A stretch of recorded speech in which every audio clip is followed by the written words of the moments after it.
There we go. There we go. There we go. Welcome, Yeah. welcome, welcome, everybody to a special edition on our special day of Two Hills shooting the shit. With you. Yes, sir. Coming to Yes, you sir. live on the YouTube, Facebook, and eventually. Eventually. But we are here. Hold on, wait. I got my ticker at We the bottom. are Now here. it look familiar. Very nice. Very fucking Special nice. shout Now out to we look Tiger Mike familiar. for that countdown clock. If he's here, Definitely I don't know if shout he's here out, yet, shouts out to Mike. but I know he said he was gonna be here. But if he's here, appreciate it. There you go, Big Mike. There he And is. as Yes, Mike. always, Big Mike, Big Mike. Yes, sir. Yes, sir. We're gonna use both of them. We're gonna interchange. We're gonna interchange both of them. I like Oh both yeah. of them, honestly. He says he has a third one, but it was too big to send me, I guess. So we'll have to Nah, figure out it's a way to cool. see what that third one is. Yeah, but as always, my peeps, make sure you like, share, and subscribe to the channel so we can continue bringing you this awesome content like we like to do every Tuesday and occasionally on Thursday. And for those that are wondering, don't have no fear, the sports show will be here tomorrow at 7 o'clock. Hold on, let me take that shit out. At 7 o'clock, we got to talk about it. Lots going. Hello. Had a lot going on in the NFL this weekend, especially with those New York Football Giants. But we ain't gonna go there. Not today. Hold on, let me. What the hell? Oh, okay. Yeah, we ain't gonna go there today, but we will eventually get there. But my boy J Dub, how was your week? What's going on with you? Oh boy, let me tell you, man, this is the first time in 2 episodes that I have not been sick or had anything wrong with me. Uh, had a little bit of a scare last week. I had a lot of pain going on. I have a couple of teeth I need to get pulled, and the pain overcame me last Wednesday, and I had a panic attack. And thankfully, I wasn't driving at the time, and got to the dentist. They put me on some antibiotics. I got my appointment next week to get these teeth pulled, Gotcha.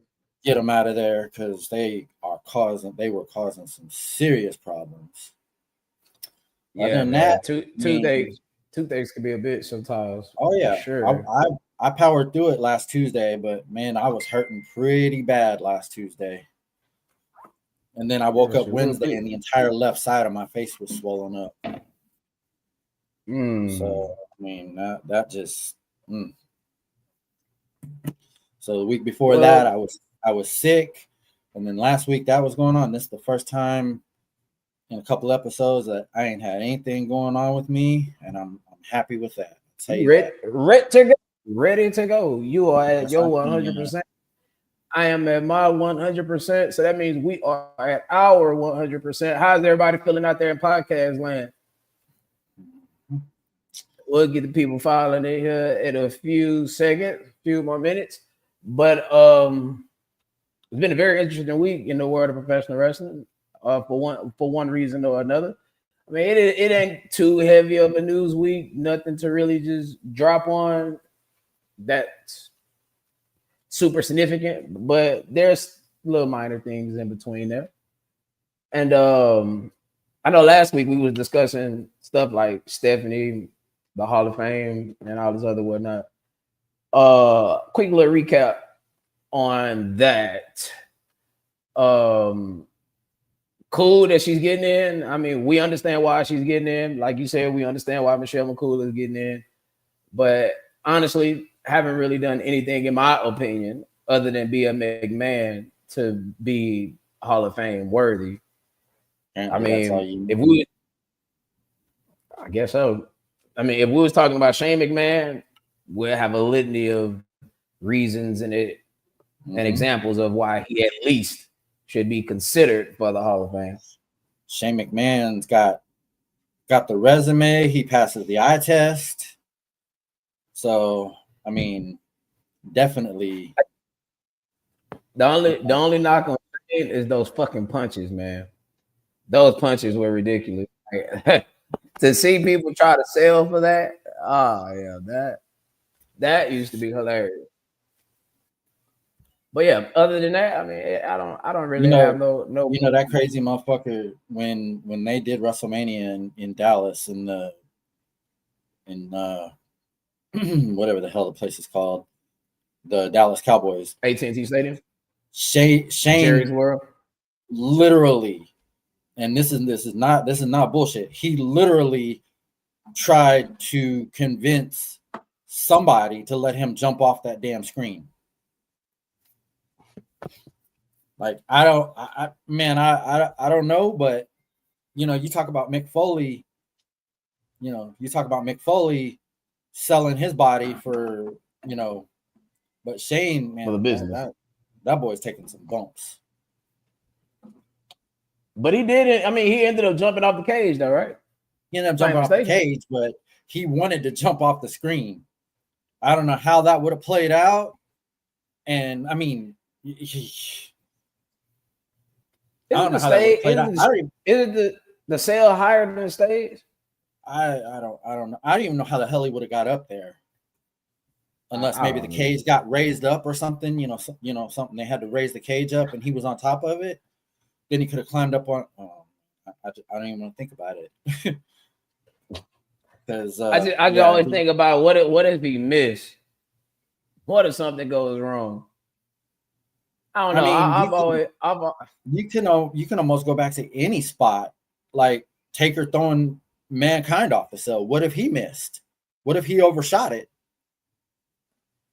I think he was about that close from missing the barricade. Yeah, I'm saying like he literally, like, man. Have you seen Mick Foley lately? Like within the last year or so, 2 years? You seen any videos of Mick Foley? I haven't seen him, but I've seen like.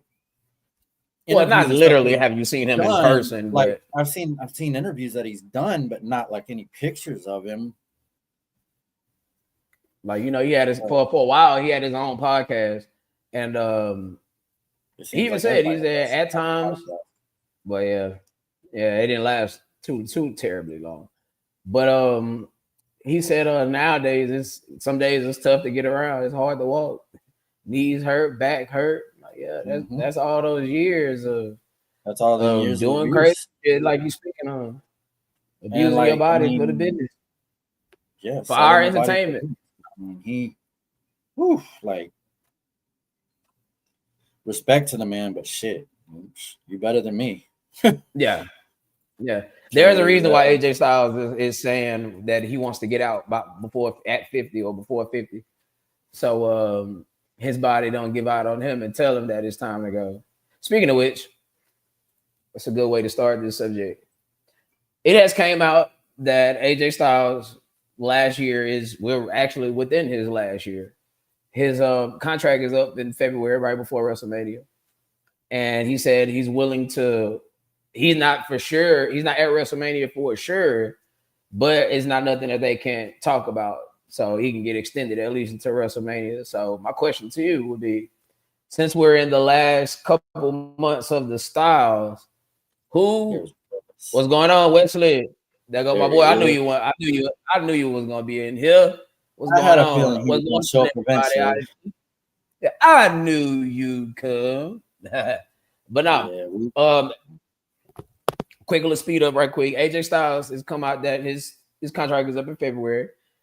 He's willing to work. He's not officially at WrestleMania, but he's willing to be there if they could work something out. He's willing to be extended that extra month. So since we are in the last few months of the Styles, just take a few minutes to reflect on AJ Styles. How did you come across AJ Styles? When and where was it? TNA. It was TNA. I know he was in WWE a long time ago. Like he wrestled a match on Velocity. Velocity, yes. And I do remember that, but like the AJ Styles that I know now, definitely TNA. His feud with Abyss, his feud with Christopher Daniels, his feud with Samoa Joe. I mean, those three alone were just awesome. I mean, he definitely put the X Division on the map. Him, Samoa Joe, and Christopher Daniels put the X Division on the map. I'm not against that. Me, I mean, similar story. Ended up watching TNA one Wednesday, coming home from school, flipping through channels, not knowing what to watch around 4 p.m. on a Wednesday, I believe. Yeah, it was on Wednesday at that time. Okay. And I just so happened to be flipping through channels. I see somebody in the ring, and I say, God damn, that look like Jeff Hardy. Come to find out it was Jeff Hardy. And they're like, oh shit. And I just started watching it, ran across AJ Styles, and it was like, damn. I don't know the rest of these guys, but this AJ Styles fella really got something going on. And 2004, that was around the time SmackDown was doing cruiserweights, Rey Mysterio, Eddie Guerrero, Tajiri, these type of things. So it was easy to captivate and to capture.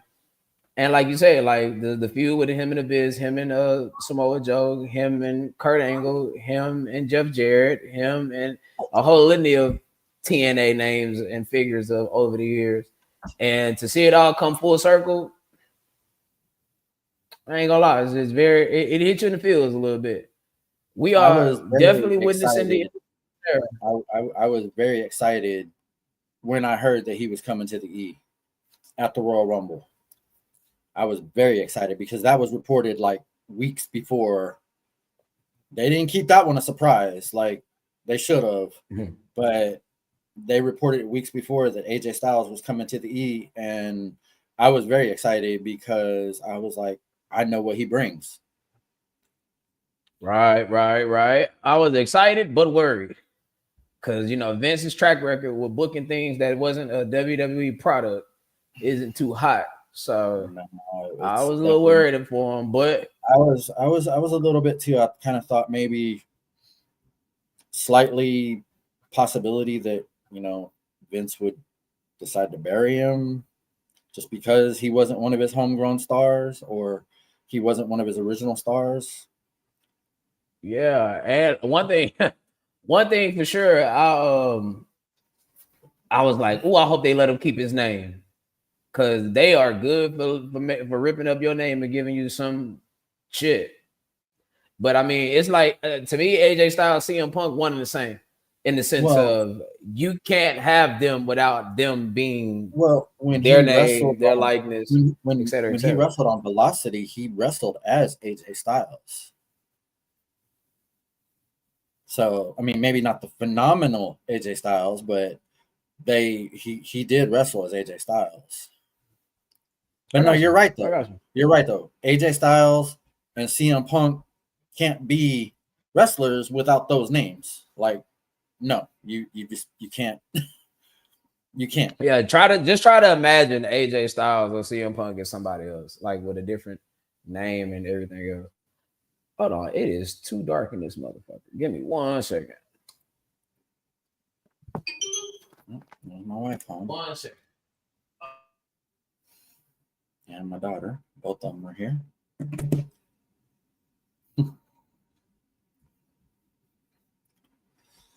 How's your day today, Wes?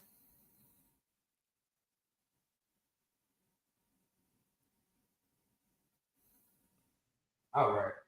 I just had to turn the light on the sun. It's just feeling just a little too dark in here. Right, that's a little better. That's a little bit better. All right. Now, we got some news coming off the forefront, and we're going to start with Andrade. Andrade makes history. There we go. Yeah, it just I need y'all to see me sometime. No. He talking about how was the day? My bad. I asked Wes how his day was while you were messing with your light. Gotcha. Oh, I forgot. A drink for Tiger Mike, man. Yeah, and that wonderful countdown. Drink it for the moment. Yeah, that countdown clock is. I'll drink it for you. There you go. I'll have my drink here in a minute. Double drink. But Andrade, yes. Andrade becomes the first person in history to go from from WWE to AEW, from AEW to WWE, from WWE back to AEW. Now, what the future holds for him in AEW, only the Lord knows. But if you know, like I know, AEW always started out hot. That's my man right there. All good. All good. Oh, yeah. AEW. We appreciate that. No, for sure. Definitely appreciate that. AEW, they know how to have the initial moment, but the follow-up is always rather terrible. So I give it roughly about 2 to 3 months before he be just like Bobby Lashley and Shootin Benjamin. Or he'll be just another guy on the roster. Because, I mean, there's nothing special that he does. Nothing at all. Like there's not nothing that makes you be like, oh fuck, I have to go watch this Andrade match with such and such. The closest we was getting to that was the tag team with him and Ray Phoenix, unless you want to name what he did in NXT, and that's fine. But we'll have to go back years and years and years. What about the that's series matches with Carmelo?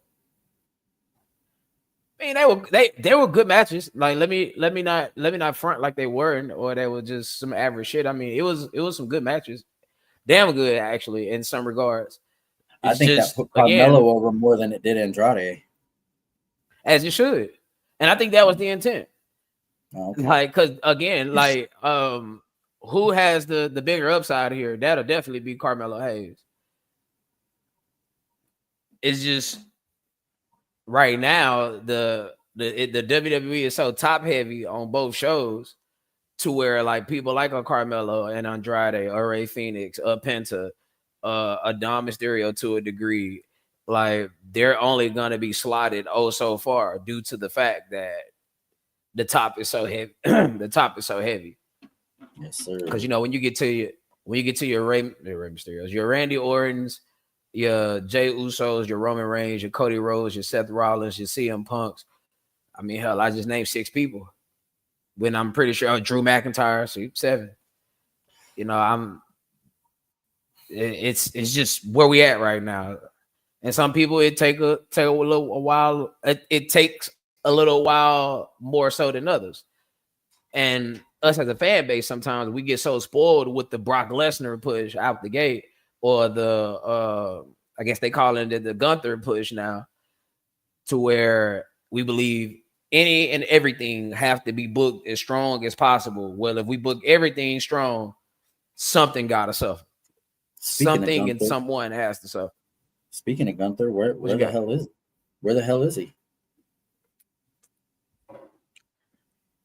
Well, they say he's ready to come back to television at any week. But if you don't have nothing for him, I'd rather you keep him off television. Cause what'll be the point if he's not doing anything? How could you not have anything for him though?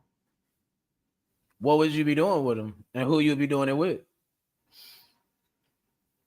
I think we could go ahead and start pushing the retirement match with him and John Cena now. That might not be the match.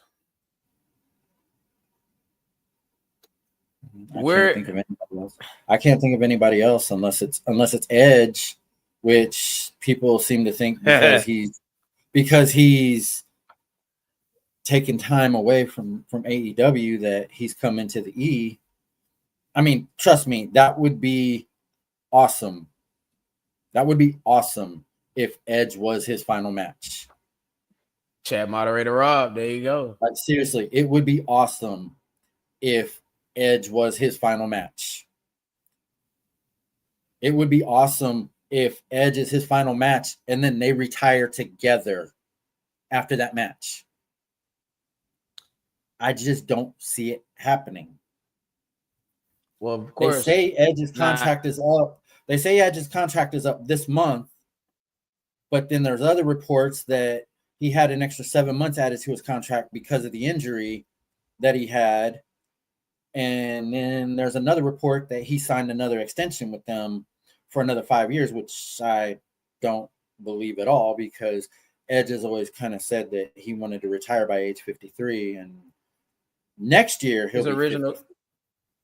his original contract is slated to end next year, next October. That's People what I heard thought, October and they didn't put together that it was next October. Well, they also, like I said, they So- also added 7 months because he did miss 7 months of his initial contract with an injury. They're not just gonna pay you for staying home. I mean, unless you're Britt Baker, Soraya, somebody like that. Yeah. Which I There's would another just let one. Britt Baker There's out of the another one I contract. just can't. There's another one I can't remember at the moment. Me and Danny were just talking about this the other day. Speaking of my boy Danny, I don't know if he's in here, but he had surgery today, and from what I heard, it was successful. Man. It was successful, and he's doing good. I was hoping he would pop in, but if he doesn't, I understand. He just had surgery at 10 o'clock this morning, but he did tell me he was going to try to come in if he could. Salute to Danny, man. Yeah, we were T's and T's goes to Danny. We were literally just talking the other day about AEW wrestlers that are sitting at home right now collecting a check because Tony don't want to do nothing with them, but also doesn't want to let them out of their contract. So I can't give Tony Khan a lot of shit about that when Vince McMahon did other things. When it was time for people that wanted to leave. Vince McMahon did a lot of other things, but I don't think I remember a time where Vince McMahon actually held someone hostage and didn't let them go do something somewhere else. I mean, it's possible that it's happened, but I just can't think of anything off the top of my head of hearing that he did that. But not nothing of that. Maybe not nothing to that nature. But British Bulldog definitely had to pay $100,000 to get himself out of his contract in '97. But I mean, like when he wasn't making that type of money. Well, first off, like let's say WWE was interested in Britt Baker. What could you honestly do with her? I can't think of anything you can honestly do with her. So nothing. But she is such a Thunder Rosa, that's another one. And Thunder Rosa. And I would just step out on a limb. I would step out on a limb and assume, and this is just an assumption here, it's just my opinion, that if you were to offer her to go to NXT, she would have thought that would have been a slap in the face. She just has that type of personality, or that's how she come off to me. Probably, yeah. But think of the matches that we could have with Thunder Rosa and Stephanie and Thunder Rosa. I mean, Thunder Rosa is a really good worker. She really is. She's a hell of a wrestler. Britt Baker is too, if she, wasn't causing trouble backstage. Hold on, I gotta do my.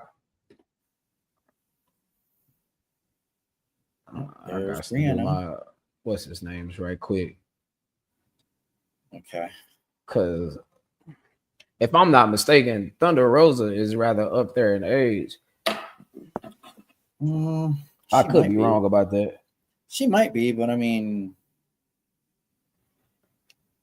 I don't know. And right now, I mean, look, to me, let me just go and throw this disclaimer out there. To me, any woman coming in the company right now, unless you just have a unique skill set to where you stand out head and shoulders above the rest, you're pretty much going to get lost in the shuffle. Because again, if you're not, for better or for worse, if you're not Io Sky, Asuka, Charlotte, Alexa, Lyra, Becky, Tiffany, Stephanie, Naomi when she comes back, Liv Morgan when she comes back, I'm already at 10 names, and I ain't said Jade Cargill yet. I haven't even said Bianca Belair yet. There go 2 more names, so that's 12. But split between 2 different shows, it's not gonna be no room for you. Unless you just, like I said, unless you just do something outrageously special. Now, I will say SmackDown, and I guess we could segue into this right here. SmackDown is lacking a top female heel, honestly. Like Nia, look, I know you got your 2 senses on Nia in a minute, but who would be the top SmackDown woman heel? Who would be the top woman heel on SmackDown? Who is that? If you had to pick, I can tell you who the top heel is on Raw. I can tell you right now who it is. That's Becky. We know that. SmackDown doesn't have a top woman heel, really. So to wrap up Britt Baker. I mean, I guess if I had to pick somebody, I guess it would be Nia. And she like just came back on television like the last 2 to 3 weeks. I'm already fucking up. So quick little recap on SmackDown. Not nothing really to write home about besides the Sami Zayn United States Open Challenge. And I will say this: Javon Evans will be a big time player. Yes, he will. That is a name to keep your eye out for. Javon Evans will be a big time player. Yes, he will. And he's the black Jeff Hardy to me. I don't know why. Like he just got that. He just give me that type of vibe, but without the hip popping and all that. But I'm talking about in the sense of risk he takes, the way that but his athleticism is off the chart though. Oh yeah, like dude is a hell of an athlete. I just worry for him for obvious reasons because one, there you go, he's bouncy. Pause. Now I just worry for him because one major injury, one botch, one mistake, we might be talking about something here. Hey, use it while you got it. I mean, because once it's gone, brother, it is gone. Like, and you're gonna have to find another way to market your career. And I get it. Everybody isn't Shawn Michaels. Everybody isn't Rob Van Dam, or hell, even Jeff Hardy. Look at Jeff Hardy. Jeff Hardy still take his risk here and there, but they're way more calculated than what they used to be. Hell, I bet if you throw Shane McMahon out there, it ain't gonna be that much risk taking. But quick little SmackDown recap. I got my thoughts on that Paul Heyman and Cody Rhodes promo that I've been holding off on for the better part of a week now. But Nia Jax, Jade Cargill offline about this. So I wanted to save it for the show. So and I wanted to see your reaction to this in real time. Now, the Nia Jax situation. Look, baby girl. It sucks. It does. And that's why when people say that this is fake, you got to point the moments like this to show you that yes, I wouldn't use the word fake. I would use the word choreograph, because if the choreography is off, you have moments like this. Now, your job as a professional wrestler is to take care of yourself, but most importantly, take care of the person that's in the ring with you. Yes. Now, what sucks for Nia is she has an unfortunate history of these type of things happening. Now, I would throw this at her feet 90%, because you are the person given the move, and you should have been able to gauge how close or how far you is from the steps, to prevent the whole you throwing her into the steps and she missing, or you throwing her into the steps and aren't you supposed to leave enough room? Aren't you supposed to leave enough room to where the person can get their hands up? Because that was about That was about a 3-foot toss. Like, she didn't give her any room whatsoever to protect herself. Now, I can't tell you if Jay could have put her hands up or she couldn't have put her hands up. But then again, we're not talking about a seasoned veteran here that knows ring awareness and all this other whatnot. And who's to say maybe that same veteran, this same thing would have happened. It's just like I said, like I would have. It's tough to give Nia the benefit of the doubt because you have a recorded history of these things. I mean, hell, Becky Lynch blew up because of miscue between them and they match. But poor Kairi Sane got thrown face first into the steps. Charlotte got dropped on her head. I mean, I can go through the whole Nia botch video. I've watched it several times. And it doesn't get any better. It doesn't get any better anytime I've watched it. So, I mean, nah, I'm not gonna kill her. Like, let me not say that. I'm not going to just scald her per se, because it's been a while since we had this. At one point, this happened. It felt like every other match, every 4 matches, and this is her first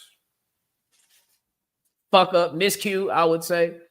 In about it's her first one in a couple of years. It's her first one in a couple of years. It's definitely her first one. This is her first one. This is her first one under her second run for sure.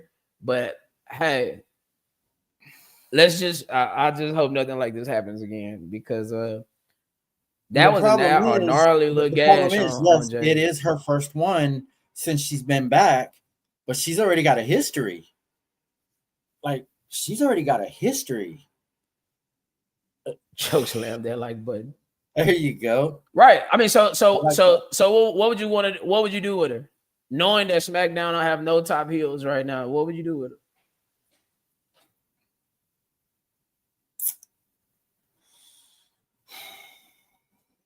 her? Choke slam that like button. I like that. I want to say.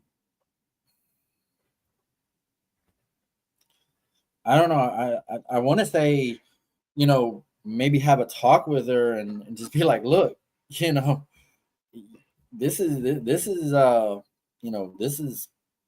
a repetitive thing with you. And, we know who your cousin is. We're aware of who your cousin is, which is why I keep thinking she keeps getting opportunities to come back. To be fair, Vince gave some people multiple opportunities. Marty Jannetty got hired. I mean, it's comical how many times Marty Jannetty has been hired and fired. I'm just saying. Touche. I just feel as though at one point this was repetitive, yes. And we're trying not to anymore. No, it's not. All the while I believe she'll keep. I'm not going as far as to say I'm not even saying that you're saying that she should be fired.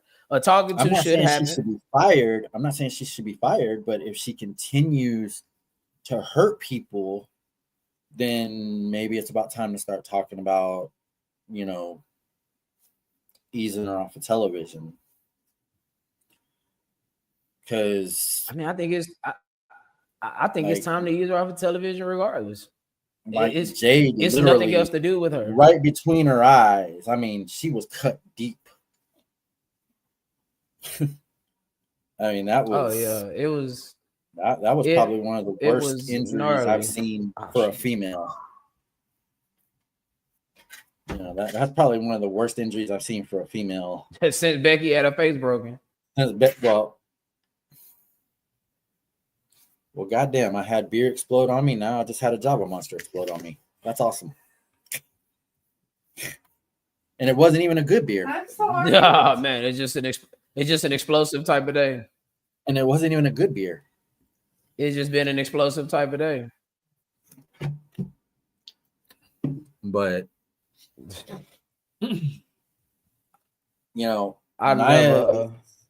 I've never been a beer fan. Well, I mean, I don't drink it, but I do have to replace kegs and stuff like that, and I was moving a Budweiser keg today to put one of my kegs in, and I pulled the tap out, and the whole thing just all over me. And I was like, God damn, man, can I not, like, if I'm gonna do that and have a beer explode on me, can it at least be a beer that tastes good? Anyway, Naya is reckless. I think we can both agree on that.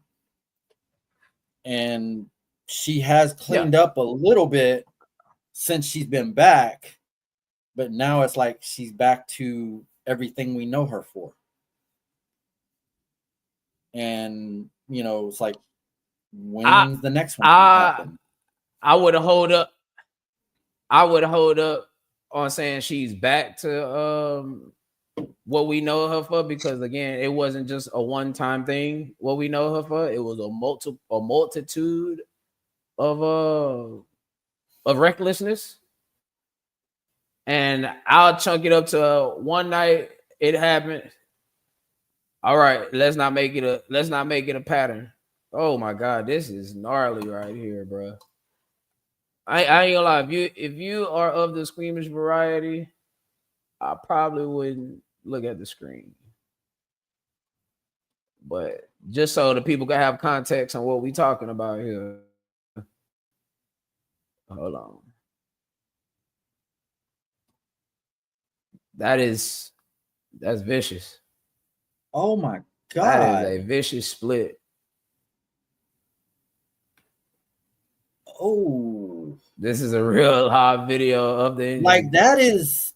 This is what she looked like on TV. That looked badass, honestly, but that's what it looks like right now. I mean, that was almost as badass as when, you know, it happened with Becky. And Becky turned that into a whole gimmick. Yeah, that was a whole gimmick that she's still riding today. Yeah, she's still riding that gimmick. So, I mean, like I said, I'm not ready to, you know, sit here and be like, you're fired, but I mean, she should be given had that been Charlotte? Had that been Charlotte Flair? Ooh-wee. Oh yeah, real deep. Probably we probably would have had a fight backstage. I'm surprised Jade kept her composure.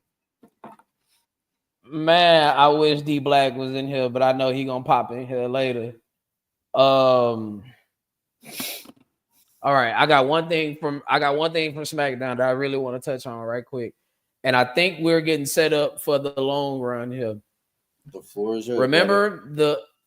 Remember the Paul Heyman Cody Rhodes promo and what he said at the end to the Bronze, more specifically to Bronson Reed, when he was like, I bet you that he's telling you all the things that he's telling Braun about. You'll be a main event, you'll be the future world champion, this, that, and the third. The problem is, we know Paul Heyman. We know he's never been loyal to anybody.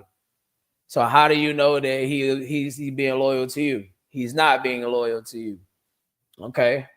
Do you realize that there's only one move that could happen? I think he's talking about Nia. I got you. No, you're right. There is a point where enough is enough. That's why I'm with John when I say backstage talking to.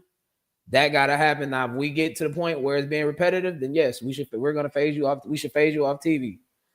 I think they should phase off TV right now anyway. Injury or no injury, malice or no malice, reckless or not being reckless, because there's nothing else for it to do. But okay, boom. Remember, very nice.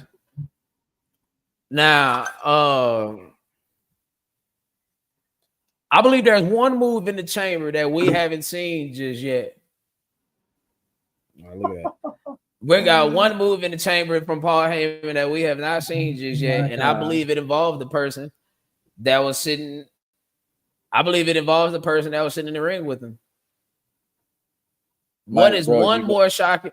You got to check your phone, bro. Oh, my God. Send it to me. Oh, my God. Oh, that is awesome.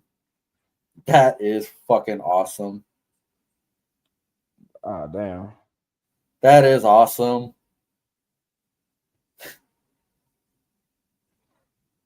Hold on. I'm getting something across the wire live on the feed.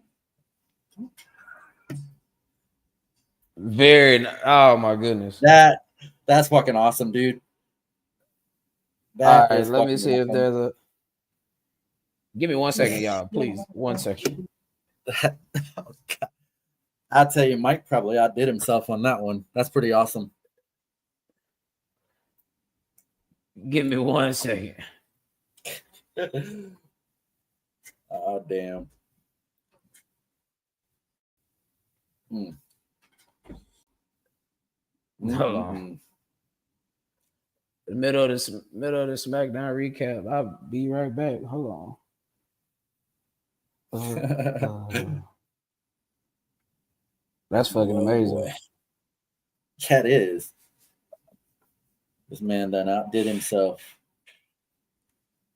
All right. Hold on. I'm sorry if I'm a little discombobulated at the moment, but I just got something here.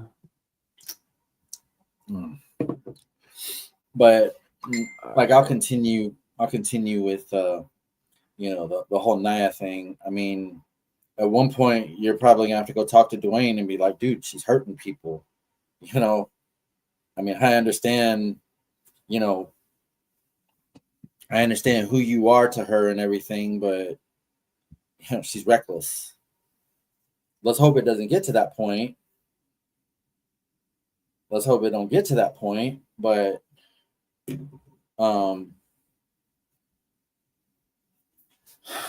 mean, yeah. I mean, again, I reiterate. In my opinion, that is really the only reason I feel that she keeps getting more chances is because who she's related to.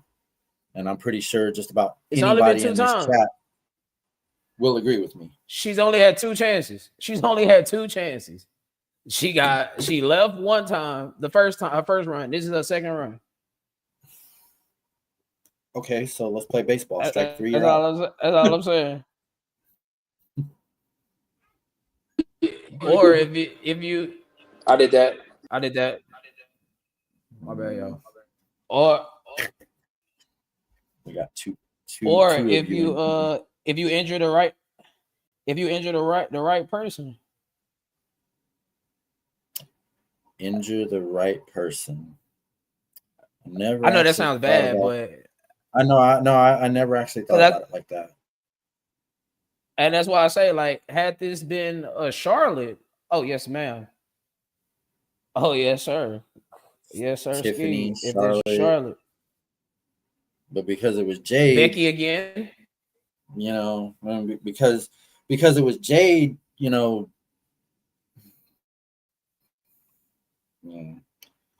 No, that's fair. That's fair, Mike. It's definitely fair. I'm sorry. It's definitely fair. No, that's Wes. That's Wes. It's definitely fair to say that. Man, but that was just the first botch. All right. So y'all got to see it. I mean, y'all get to see it in real time, just like we saw it in real time. And I had to upload it, so that's why I've kind of been a little preoccupied over here. But this is what Mike sent us. I like it. I love it. I like it. I love it. That is fucking amazing. That's it. Fucking amazing. That's us. That is it. That is us. That is it. That we got a fucking logo. So I get to take this bullshit down out the corner, and I get to put it right there. Yes, sir. Yes, sir. Awesome. I get to put it right there at the tippy top. Yes, sir. For everybody to see it once again. Yeah. We got us a fucking logo. Yes, we do. Thank How do you, you Mike. love that? So, like I was saying, How do you love it? that was only the first botch. The second botch, in my opinion, was much worse. Which was The referee count that apparently Tiffany missed her cue on. right. And we almost that's had a not new on Nia. champion. We almost had a new champion that wasn't supposed to win, because any referee will tell you, even if the wrestler misses their cue, you still count the 3. So Jade would have been the champion and would have went on to face Stephanie at Crown Jewel instead of Tiffany, which is what the plan's been for weeks now. But for those of you that didn't see it, the referee, Jade hit her with what was a boss man slam. She calls it something else. I don't know what the hell she calls it. Hit Nia with a boss man slam and covered her. The referee counted 1, 2, and then stopped, but nobody kicked out, because at that point Tiffany was supposed to break up the pin. She was supposed to break it up and then do the cover and steal the pin. But so how was any of that on Nia? I didn't say it was on Nia. I just said said that was wasn't the the second first. botch. I said that wasn't the first bot. That wasn't the only botch in the match. Okay, fair. I didn't say that wasn't Nia's only botch in the match. I said that wasn't the only botch in the match. Gotcha. I stand corrected on that. So your main event, yes, your main event turned shitty. I can't argue with that. And then it was a very awkward spot. If it wasn't for the stare down at the end of the show with Tiff and Stephanie, you might have went off the air with everybody booing. Or, this is bullshit, something, just anything like that. The look of confusion. It was everybody would have been hella confused. But like, nah, for sure. And I appreciate that every second of it. Sure. As far as that goes, SmackDown, you had what, Julia and Kiana James, I think is who it is, against B-Fab and Mishin. I mean, and it's so unfortunate, and I reiterate, unfortunate, but I don't give a damn. At this point, they done made it to where I don't even care about the Women's United States Championship. They could put it back on Chelsea Green for all I care. I mean, I cared about it more when it was there. And you used to see her on TV more. They used to see the title on TV more. And at this point, fuck it. But I got 1 point on SmackDown, and I'll leave SmackDown where it's at. We can talk about Raw. Actually, in the promo with after the SmackDown recap, I got something. I talked to you about it earlier. I got something to. Gotcha. Something I'm gonna do. There was one promo on SmackDown. It was Paul Heyman and it was Cody Rhodes. And of course, they're doing their typical jibber jabber back and forth, promoting the match, this, that, and the third. Cody started planting the seeds of doubt within the group, the vision, to where Paul Heyman might be working double agent with Brock Lesnar. Now, I don't think they're leaving that lingering around for no particular reason. But I also understand this. There is something that Cody said in their promo that really stuck out to me. And that's when I asked you, I said, bro, did you take anything from their promo, or you think it was just another Cody, Paul Heyman throwaway segment promo, meaningless? What did you think? Meaningless. To be honest, I don't think anything that happens in WWE is really meaningless as far as promos and stuff go. I mean, there's always something in any of those promos that there's always something there. It's the little Right, things right, that you have to right. look for. It's the little things that you have to look for. The subtleties. And yeah, subtleties. That's it. So what I gathered was this. There's only one move left in the chamber for Paul Heyman for it to be truly, truly, truly shocking. And that's what he really built his entire WWE existence off of. Shocking betrayals, shocking alignments, shocking moments. And I do believe there's one more left. Now, when that's gonna happen, I don't know. That's a different question than I guess the point that I'm trying to get to. And I want y'all to remember something here. Do anybody is familiar with the story of Paul Heyman about how he got his first big break in the industry? Do you know who gave him his first big break in the industry? This is before he was an agent. This is before he was a manager. This is when he was a photographer. Do you know who gave him his first big break? I'll give people in the chat. That's a little bit of history for you. I'll give people in the chat a little bit of time to think about that. Do you remember who gave Paul Heyman his first big break in the business? This would have been when he was a photographer, not when he was a agent or a manager. Well, obviously, it wasn't Vince. Nope. It wasn't Vince McMahon. Wasn't Vince, wasn't Ted Turner, wasn't Paul Bosch, wasn't Sam Mushnick, wasn't none of these people. Wasn't Don Owens, wasn't none of these people. I don't know. I'm drawing a blank. It was the American Dream, Dusty Rhodes. The American Dream, Dusty gave him his very first big break. Now, why am I tying that to this promo? Because Cody said Paul has never been loyal to nobody. But has he ever had the opportunity to decide with Cody Rhodes? Has he ever had that opportunity? No, he hasn't. So are you saying so am I getting you correctly on this? What you're saying is Paul Heyman's next move is to align himself with Cody. There we go. Perfect heel match. When Cody finally goes Homelander, it keeps Paul around that much longer. It stops Cody from having to cut promos because what is Cody Rhodes as a heel promo?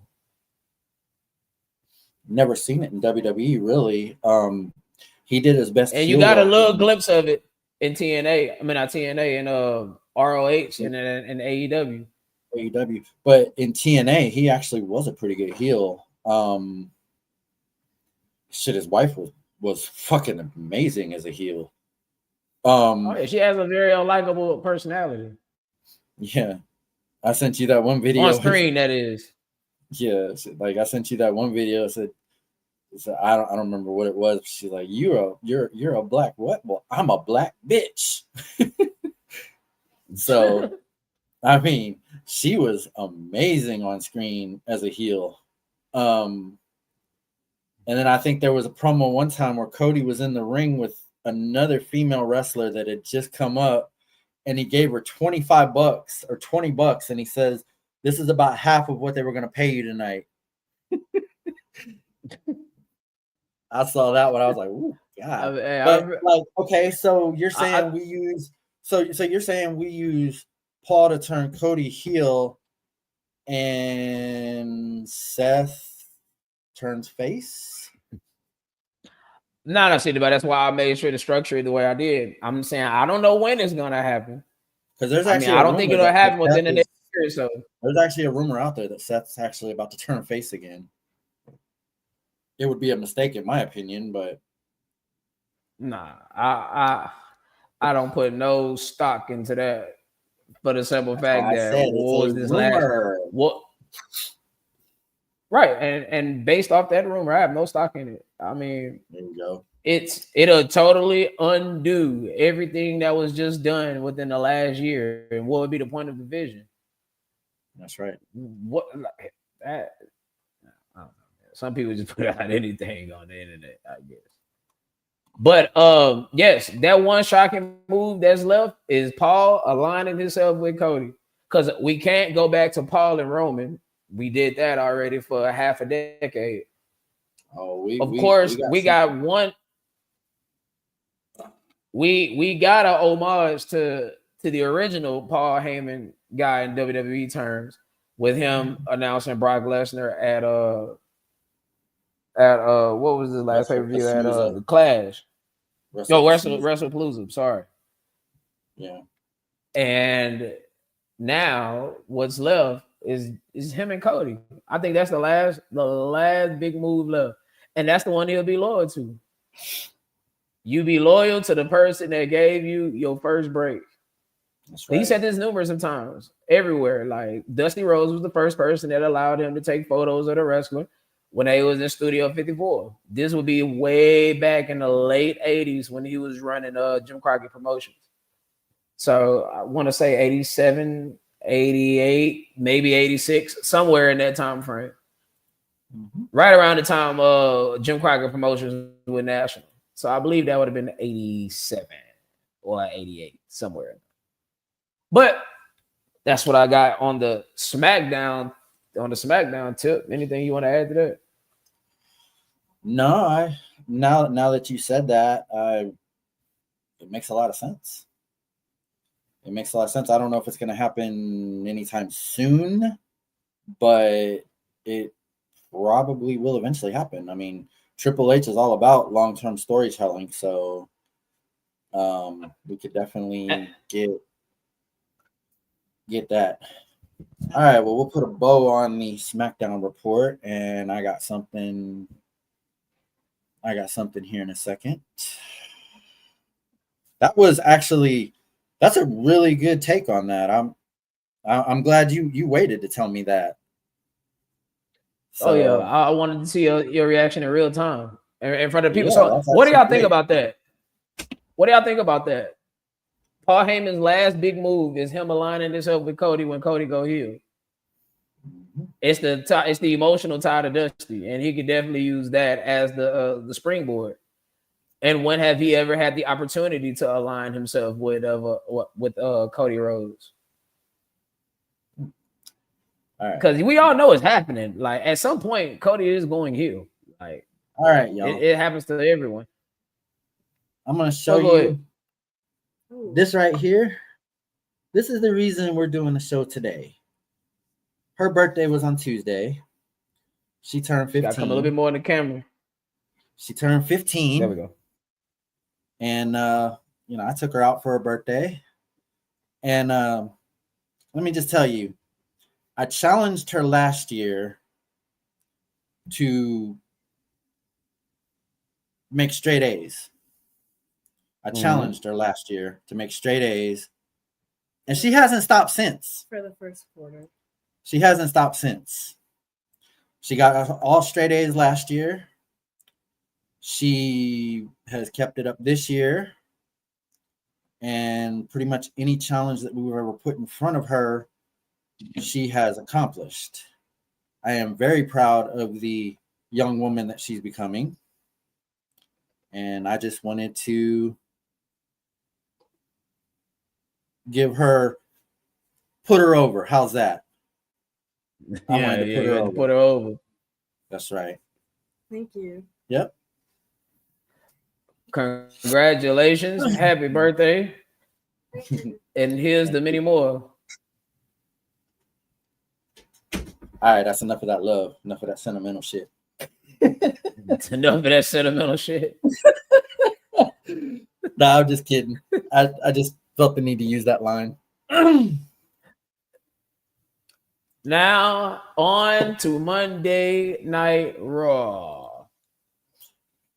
Now, are we getting the Bloodline 2.0? Is that what we getting coming down the pipe? And you finally got your Roman Reigns return. I think maybe we didn't look at this the right way, because I sat here and declared that at WrestlePalooza Roman was going to return and Jay was going to attack him. And I stood by that. But what if we've been looking at this the wrong way? And I'm going to explain what I mean by that. My brother sent me something this morning. He's not in here, but I want to give him credit for sending it to me. What if? Because it seems to me that Roman is 150% behind Jey Uso. The moment at the end of Raw showed that. So now, what if Jay ends up being the tribal chief with Roman's blessing? Jimmy ends up being the right-hand man, and Roman becomes the wise man.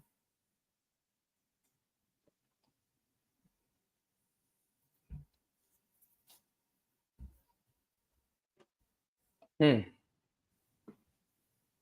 very interesting.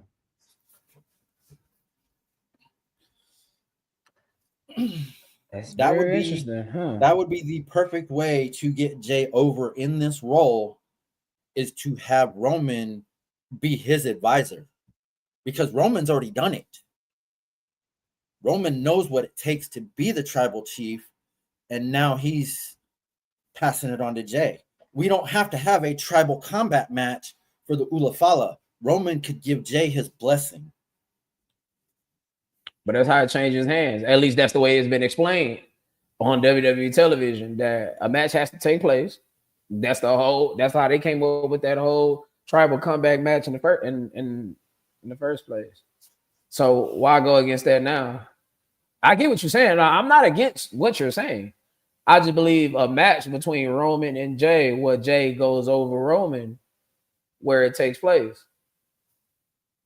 I mean, it's not going to be a force of hand type of thing, more so an acknowledgement, so to speak. Now, it appears that Jimmy's not happy with what's going on at all. Right, because it goes back to that promo.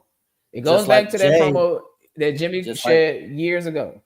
Just like Jay wasn't happy when all this first happened originally, but then Jay ended up falling in line. So, like I said, what if we've been looking at this the wrong way? Or they're giving us what was supposed to happen. Or they're giving us what was supposed to happen the whole time. Because Jay was supposed to have been Jimmy. Jimmy was supposed to have been Jay. But Jimmy ends up getting hurt, and Jay ends up taking the spot. So what if this is their way of going back and giving us what was supposed to happen? Now, I think it's too late, honestly. I'm so beyond the Bloodline story. I want it to be done as soon as Jay. Oh my. As soon as Jay beats Roman, that should be the end of that. It should be done.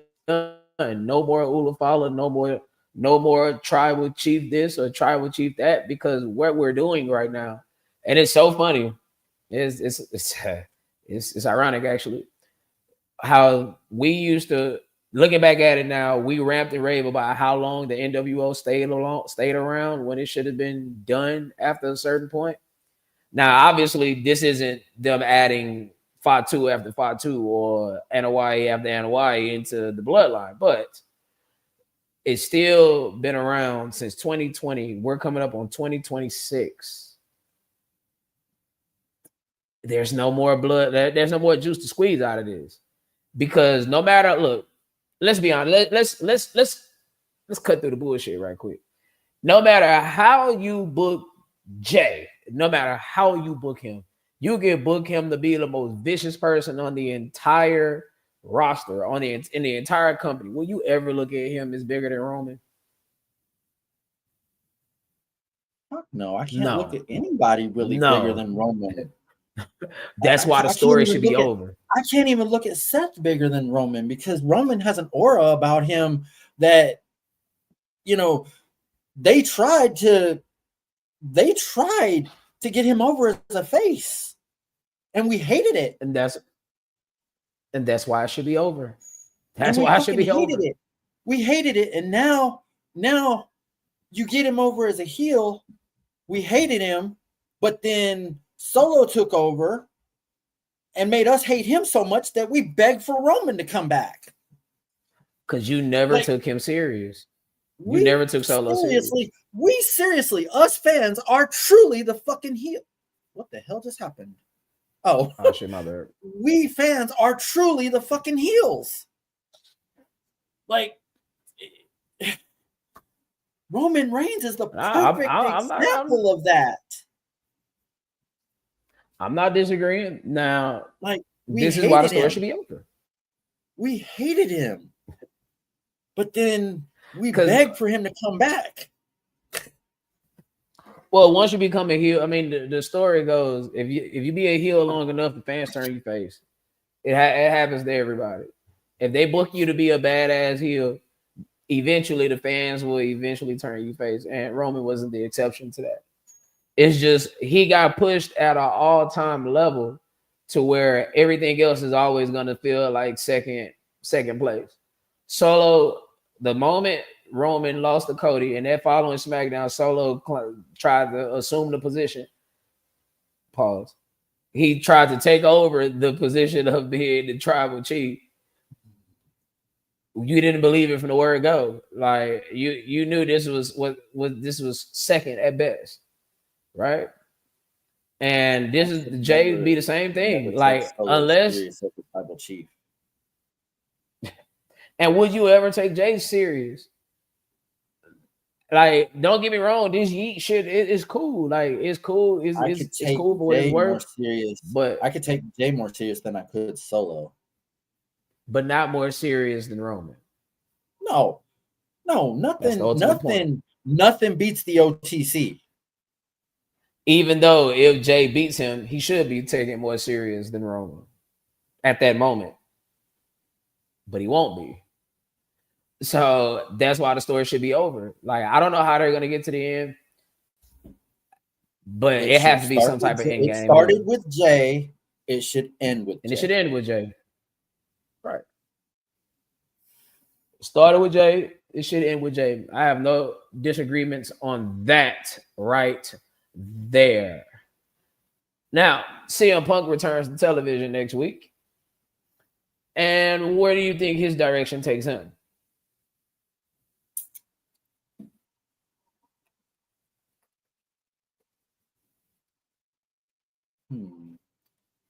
I want to say Seth, but I mean, we're kind of beating a dead horse with a stick at that point. I mean, yeah, I think I'm at this point where I'm kind of done with the Seth Rollins CM Punk story for a while. Because what else can you do? Seth is beating him. He is beating Seth. We got the wives involved. What's next? Especially after AJ beats Becky for the IC belt. I was about to say, obviously, you have that match coming down at some point. Man, I don't know where where Phil goes from here. Braun, maybe. Maybe he needs to go through the entire vision before coming back to Steph. That's what Roman's doing. Oh shit! Then I don't know. You move him to SmackDown. Move him to SmackDown. It's nothing else to do. Unless you're about to put the World Heavyweight Championship on CM Punk, which you're not. The next best thing is to put him on SmackDown. To go against, or you finish up what you started with him in LA Knight. Yeah. You never got a real conclusion to that. Yeah. No, we didn't. That is a storyline that's left undone. Even though he's in a little thing with matter of fucking fact. I got what you do with CM Punk. You don't move him to SmackDown. You keep him right there on Netflix. Right now, they're booking that paranoia angle with Jay, right? Roman is feeding him. You can't trust nobody. The paranoia. Yep. Jay takes out CM Punk. Give him a program. But let's be honest, the LA Knight program with CM Punk is about to wrap itself up. We haven't seen Punk and Jay. And that might ultimately bring us to Punk and Roll. There you go. So yeah, scratch that. We don't put them on SmackDown. We keep them on. What do y'all think? LA Knight kind of said something. LA Knight kind of said something. I think it was a couple of weeks ago. Said something about if you can't beat them, join them. I don't know if he was talking about joining the Vision or what exactly, but I mean that definitely wasn't said just to be said.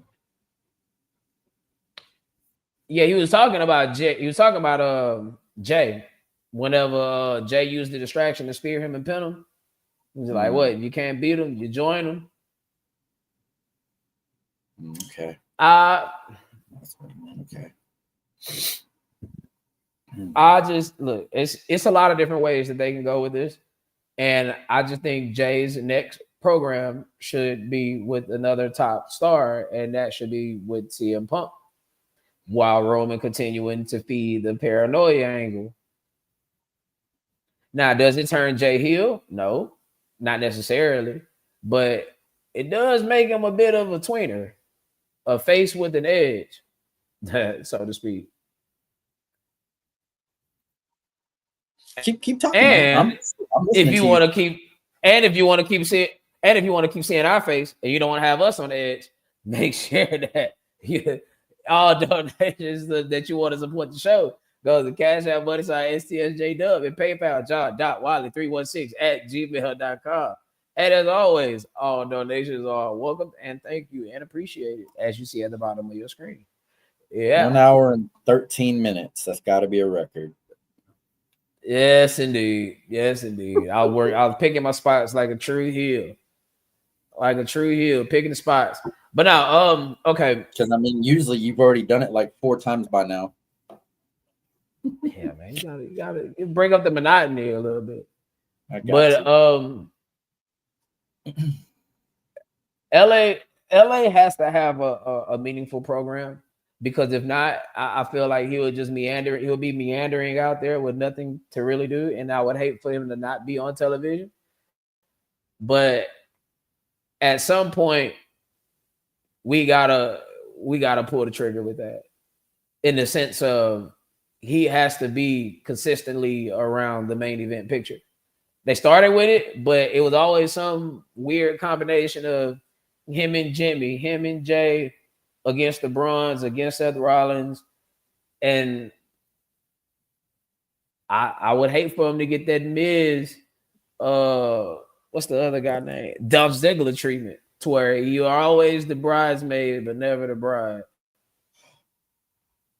What about LA Knight and Jimmy? What about him? Well, it seems that LA Knight favors Jimmy over Jay, obviously. Jimmy's helped him out several times. Yeah, and he used Jimmy to get in the match, to get Jay out there so he could be up to him when they had that tag match. So why not put those two in a little thing? Like one of them turns on the other. Like Jimmy, hey, I know what you did. You used me to get to my brother, this and that. Mm-hmm. Shit, there's D. There you go. So what about LA Knight and Jimmy in a mini feud, I guess? I mean, I don't know if Jimmy. No, I'm not gonna say Jimmy can't. I'm not gonna say Jimmy can't, but like I don't know. I think it could be it could be a Jimmy, again, like really, Jimmy's injury kind of reshuffled the order, and because honestly, throughout the histories of the Usos, we always thought Jimmy was the more charismatic one. Even if you watch Total Divas, you can see it all on the camera that he's definitely the charismatic one, and Jay seems to be the reserved one. Jimmy probably should have been where Jay is now, but he got hurt, and Jay picked up the ball and ran with it. And now he unfortunately has taken that Devon Dudley, Christian, Matt Hardy, Marty Jannetty, if you will, type of role to where you won't see him any bigger than this. While Jay has went from being there with him to now being up here with the players. Because Jay is a player. Because before all this, before all of this, bro, Jimmy was just meandering over there on SmackDown. Wasn't really doing anything. Yeah. That if we're gonna tell the history of Jimmy Uso, we got to talk about that. Because how could you ever trust him?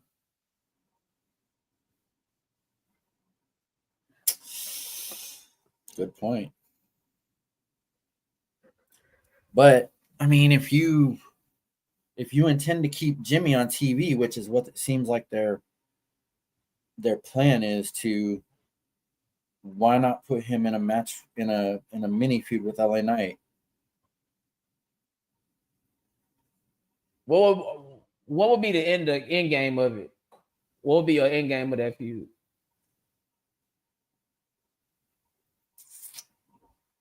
I'm not against you. I just want to understand the logic of what we're going with it.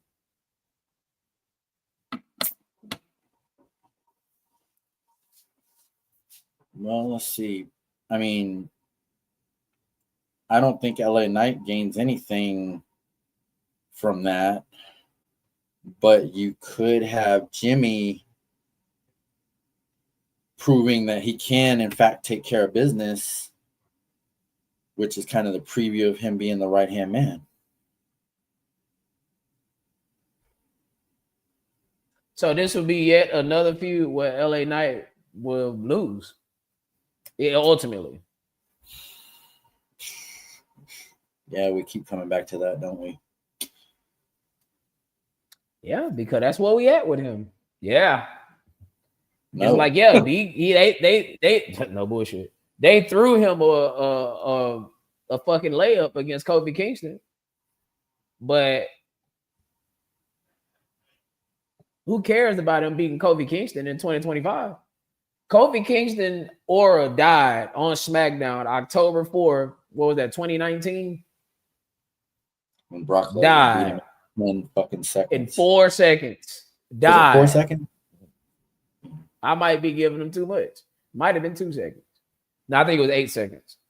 It couldn't have been 2 seconds. Less than 30 seconds. 1, 2, 3. It was less than 10 seconds. I was like, is it at least 3 seconds? Because you got to count to 3. But either way, you're correct on that. Just like Finn Balor. Never mind. We're not going to go there. Executed. To where Finn just now is getting to where he kind of needs to be. But ultimately, as far as the Bloodline 2.0 loading up, I hope not. Honestly, I just want to be done with that story and just move on to something else. Because one thing about WWE, as much as you're resurrecting a dead story. I mean, that story died when Rome. Technically, to me, that story died when Roman beat Solo at the Netflix premiere. Yeah, and when he finally got that Hulu follow back. Yes, that's where the story should have died, and that's where it died for me. Like, now you're gonna try to resurrect where the hell is story? Jacob Fatu? He showed up on SmackDown. He showed up on SmackDown. Forgot about that. SmackDown and he confronted Drew. Yeah. And it felt so less than. So that was the danger of keeping people off the TV that long. It didn't Talk feel about like a guy that don't have no aura. It didn't feel like anything significant. Nope. It just felt like just a part of the show. Probably why I forgot about it, honestly. But let's talk about D Black's favorite guy on the roster, Dirty Dom. Dirty Dom. Now, that IC championship seems to be slipping through his grasp. Now, I do like that they did the Eddie Guerrero spot, but I do like that it backfired. And if you're going to beat Rusev, that's the way you do it. You do it with some dirty tactics to where there has to be a rematch. So eventually we're getting to a rematch where no disqualification, no count out. There must be a winner. Mm-hmm. And that's where Rusev should take that title from him. Where Los Americanos is going to fuck over Rusev. I'm calling it right now. There is a lot of chatter going around the IWC that Dom and John Cena is going to happen. And the best way for that to happen is with the Intercontinental Championship. Now, just because I'm saying that, I'm not saying that John Cena should win that match. But imagine how on edge you're going to have the crowd by every near fall.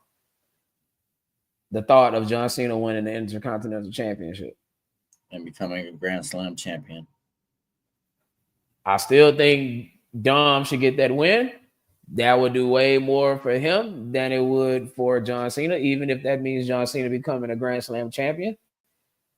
But the way that match works is if it's for the Intercontinental Championship. So, yes, and the rematch, Rusev, there should be a finish going down. There should be a finisher going down, a finish going down to where Rusev, Los Americanos calls Rusev, because that also pushes that further tension between Dom and the rest of the Judgment Day. Because that's happening. They ask him every week, what is going on with you and El Grande Americano? Every week. One of the members of the Judgment Day asks him, what is going on? Yep, and he always deflect or he don't answer the question. And last week, you ended up getting JD in a match where you watched him get pummeled and get put in the accolade, and you didn't even come and help. Ben did. Or you watched. Yeah, you watched. You didn't come and help. Mm-hmm. He started to come in, and then he was like, "No, I ain't getting in there."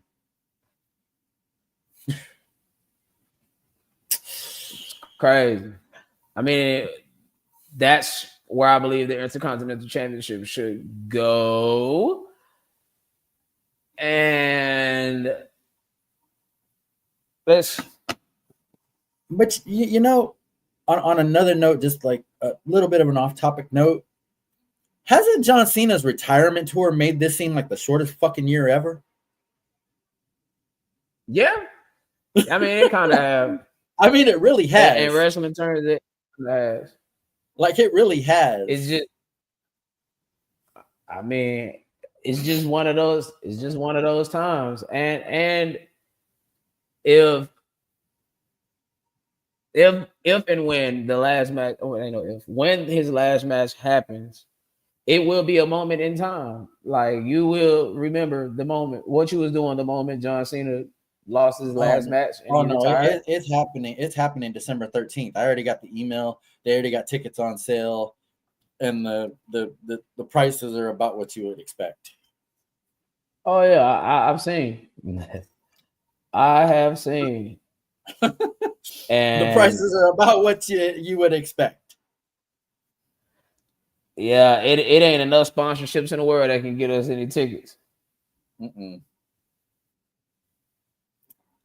So who y'all think his honestly, that would be one I would love. I would love to see, but too rich for my blood. Oh yeah. Oh yeah. It's definitely rich as fuck. Hold on, give me 1 second. I just seen that motherfucking post. Yeah, there you go. Okay, so I'm gonna read this out to you right quick. Hey, Ticket pull up prices the for John Cena's. pull up the logo again. I don't think D's actually seen it. I'll pull up that motherfucker. Give me 1 second. I mean, you can see it up in the corner, but it's real small. Ain't that fucking awesome? Yeah, you definitely like an old ass man. Hey, I am an old ass man. I'm 48 years old, brother. Shit, I don't care. Hey, old man. That's Hey, not old. hey. Slightly mid age. Oh shit! Look, Old Mike is did this. Mike did this. He did our countdown clock. Now he's over here, got his mind working on other shit. Shit. come on, man. We appreciate it all. We appreciate it all, big boy. Hold on, right quick. I gotta read something for you guys. All right, you can Actually, I'm gonna pull it up on. That's fucking. Actually, awesome. I'm gonna pull it up on the screen. Calm That is down, awesome. motherfucker. That is Okay, there we go. awesome. Hold on, give me 1 second. They got me working on this technology. But John Cena, last match. Who do y'all believe his last match should be against? I know we asked that question before, but now that other things has transpired. I mean, I would say Gunther, but I mean, I don't know if that's gonna happen. I mean, to be honest, okay, in a perfect world, in an absolute perfect world, I would love for it to be Edge. Whatever it is, I can't open. There it is. I would love for it to be Edge. Like that would be the ultimate capper. And then like but the only way that's gonna happen is if we can somehow get TKO and TK to broker a deal for maybe a one-time appearance for Edge. And you sent me something maybe a week ago that said how they could possibly do that, and you said you would have a lot of respect for TK if that happened. I guess it was something about that's fucking ridiculous. AEW gets to get the rights to the name Edge. Or something like that. You get to come back, or Adam Copeland gets the rights to the name Edge. Adam Copeland gets the rights to the name Edge, and so that way he's free to be Edge wherever, wherever he wants to be, and that'll be an even trade. He already has the music. He already has the music. He said no matter what, no matter where he goes, that music goes with him because he's personal. Yeah, Alter Bridge with the band.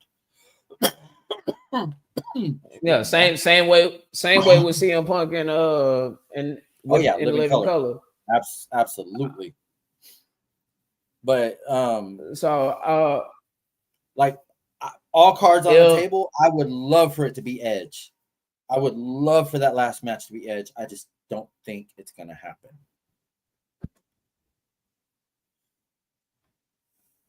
I know I floated the idea of Chris Jericho under the grounds that Jericho was Cena's first ever pay-per-view match. But this is true. The likelihood of that happening is very, very, very slim. Vengeance 2002, by the way, was that the exact pay-per-view. Yes. Who I wanted to be, I think it should be Gunther. Choke him out, put him down. That's just how it is. And honestly, that should be AJ Styles' last match because we never had that. Gunther, AJ Styles, choke him out, put him down. That's the Oh my God. Yes. Hell yeah. Hell yeah. It should be fucking Gunther. Again, I'm not moving off of that. Gunther beat Cena, choke him out, put him down. You already beat Goldberg, choked him out, put him down. You beat AJ Styles, choke him out, put him down. Next And year, then you have, SummerSlam, then you Minneapolis. have a new gimmick for Gunther. Yes, You pretty much have a new do. gimmick for Gunther now. And Almost it only takes similar a year's to time to book it. only you like, and then what? Brock's last match Minneapolis, against Gunther? Minnesota. SummerSlam, choke him out, Brock's last match put against him Gunther too. down. Choke him out, put him down. Yes. Yes. And then you get Yes. something similar to Randy Orton's Legend Killer gimmick. And the person, and when the time comes, Randy Orton, bring your asshole down here, choke him out, put him down. And there's one person that can stop him. It ain't gonna happen yet, and it's a WrestleMania caliber match. Oh, yeah, no bullshit. But it's this guy right here. It's this guy right here. Yeah, that's who stopped Gunther right there. That way you get a 2-for-1. Over comes out and be a star from the word go. And you get a WrestleMania caliber match. Not this WrestleMania though. Not the WrestleMania in Vegas the year after. Because you got to build Gunther up. You got to keep building it up. And the ultimate crescendo is him and Brock Lesnar. And then that way, Survivor Series of the following year, which will be 2026, Survivor Series 2026, you start the angle. Or Royal Rumble 2027, you start the angle. Obafemi and Gunther on a collision course. My bad. Gunther, the retirement man. This goes back to what we were talking about a few weeks ago, though. Mm-hmm. If you book Oba the wrong way, you're gonna kill his character before he even gets started. It's a chance. Yeah. Whew, man, you're taking a big chance on this. Oh, of course. Saying. That's why it's a 2-for-1. Huge fucking chance on that. I'm not saying I'm against it at all, but hang on, I'm putting in my drink order. What do y'all think about that? Gunther, the retirement man. Chat, tell me what y'all think. Gunther, the retirement man. I like it. I like it. I do. It's the best way to get Gunther back to being taken seriously. That's like I said, you get something similar to Randy Orton's Legend Killer gimmick, except you supercharge it. Yeah, you're not calling him the Legend Killer directly. No, but no, you don't call Gunther the Legend Killer. No, you don't do that. But that's exactly what you're doing. That's exactly what you're doing. You are taking the legends and you choke them out, put them down. Put them out the pasture. Yes, put them out the pasture. Oh, yellow. Blow the brains out. Yeah. Shit foamed up. What the fuck? I don't. What's going on? And the person, and if we're gonna go with Gunther being Cena's last match, coming out of that match in December. My bad, I was looking at the TV screen. Coming out of that match in December, Gunther will be the most serious person on your roster yet again, and it'll be bigger than it. You realize him choking out Cena and retiring him is bigger than any championship that he can win. Absolutely. Bigger than the WWE championship. This is on parallel. I ain't saying it's bigger, but it's on parallel with Brock ending the streak at Mania 30. Which hey, Will say he like it, and that's why. And I know. Let's go back to WrestlePalooza. That's why Brock murdering Cena looks good, because you have to build Brock up to be that badass. So whenever Gunther comes through and choke this out and put it down, it's the ultimate believable. badass move. It's believable. believable. There you go. It's believable. Yes. Ain't nobody gonna believe that. Ain't nobody gonna believe that AJ Styles could beat Brock Lesnar. Ain't nobody gonna believe that Dominic Mysterio can beat Brock Lesnar. Ain't nobody gonna believe Seth Rollins can beat Brock. I mean, you know, the only person that is really truly believable besides Gunther is Roman Reigns, because been there, done that. Right. Because you damn sure ain't And gonna the other believe guy, that Jay. You damn sure ain't gonna believe that Jay can beat him. beat the shit out of Jay. So, I mean, yes, John Cena has beaten Brock Lesnar before, but did any of us actually believe that John Cena could really beat Brock Lesnar? No. Not even in 2012, and I hate that they did it. I know, and that was his first match. But look at how it had to get done. Steel chain wrapped around the hand. Yeah, it took extracurricular. Mm-hmm. That's the one good thing I can say about it. Mm-hmm. But I wanted to share this with the people so they could get a good glimpse at it. So hold on right quick. Check this out, man. This is a goddamn shame. Let me zoom in a little bit. All right. Do y'all see this shit here? These are the ticket prices for John Cena's last match. 5th row by the ramp. Meaning you're not even up close to where you can stick your hand out and feel on the people. Pause. You paying $6,500 per ticket. 2nd row by the ramp, which is even closer. $9,500 per ticket. TV side, ring side, which means you are in front of the hard camera, meaning you are right there on the front row in front of the hard camera where you can be seen on television constantly. $11,500 per ticket. And keep in mind, this is just Saturday night's main event. This isn't even a PLE. This is Saturday night's main event. You're paying for history. That's what you're paying for, right there. History. That's just crazy right there, y'all.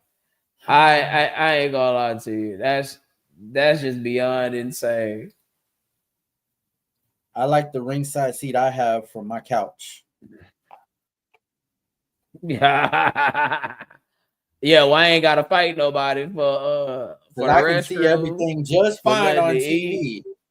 I can see everything just fine on TV. I don't need to be on TV. I don't need to have a sign up that gets put on TV. I can see everything perfect from my couch and my TV. So I'm good with that. Y'all can miss me with that bullshit. That is insanity. That's insanity. And like you say, that's just Saturday night's main event. I got another one for you. Hold on. Let me get you right. Oh, I already said something about this. I think with fees and everything, I think a ringside seat is like $38,800. Now, and this is a package deal. Do you read it? Can you see what it say? Ringside row 1 package for both nights of WrestleMania 42 is currently costing over $70,000 per person. Now, so that's $35,000 a ticket. I wanted to add something to the Saturday night's main event tickets. Those are just the prices that Ticketmaster's putting out. Wait until the scalpers get a hold of them. that 11,000 is probably going to be more like 25,000.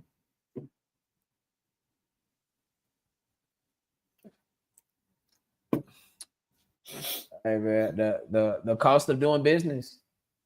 Pure fucking The insanity. cost of doing business, man, is pure fucking insanity. And what's crazy is at least for the next, at least until they come back from Saudi Arabia, because the first WrestleMania overseas, they're gonna do numbers. They're gonna do numbers. So at least when we come back in 2028, which is what, 3 years from now, roughly, well, 2.5 years from now, considering what WrestleMania is on the calendar, we are really going to see exactly how much they have outpriced the market. That's what we're going to see. That first WrestleMania back on North American soil, we're going to see exactly how much they outpriced the market. Because right now, WrestleMania is such a huge name. Hold on, let me take this down. Right, as of right now, WrestleMania is, and let's be honest, there's only like 3 other things that's more important than WrestleMania. That's the Super Bowl, obviously. That's number 1. Like it's tough to beat the Super Bowl. Number 2, I'd argue the Olympics. I mean, obviously, that's an international thing. WrestleMania is international, but yeah, I'll take the Olympics. Number 3, you might be able to make the argument for the World Series, but I might have the NBA Finals there, depending on where the Finals is at. Because if it's LA, New York, Miami, Houston, Dallas, any of these major markets, the stars come out to the finals.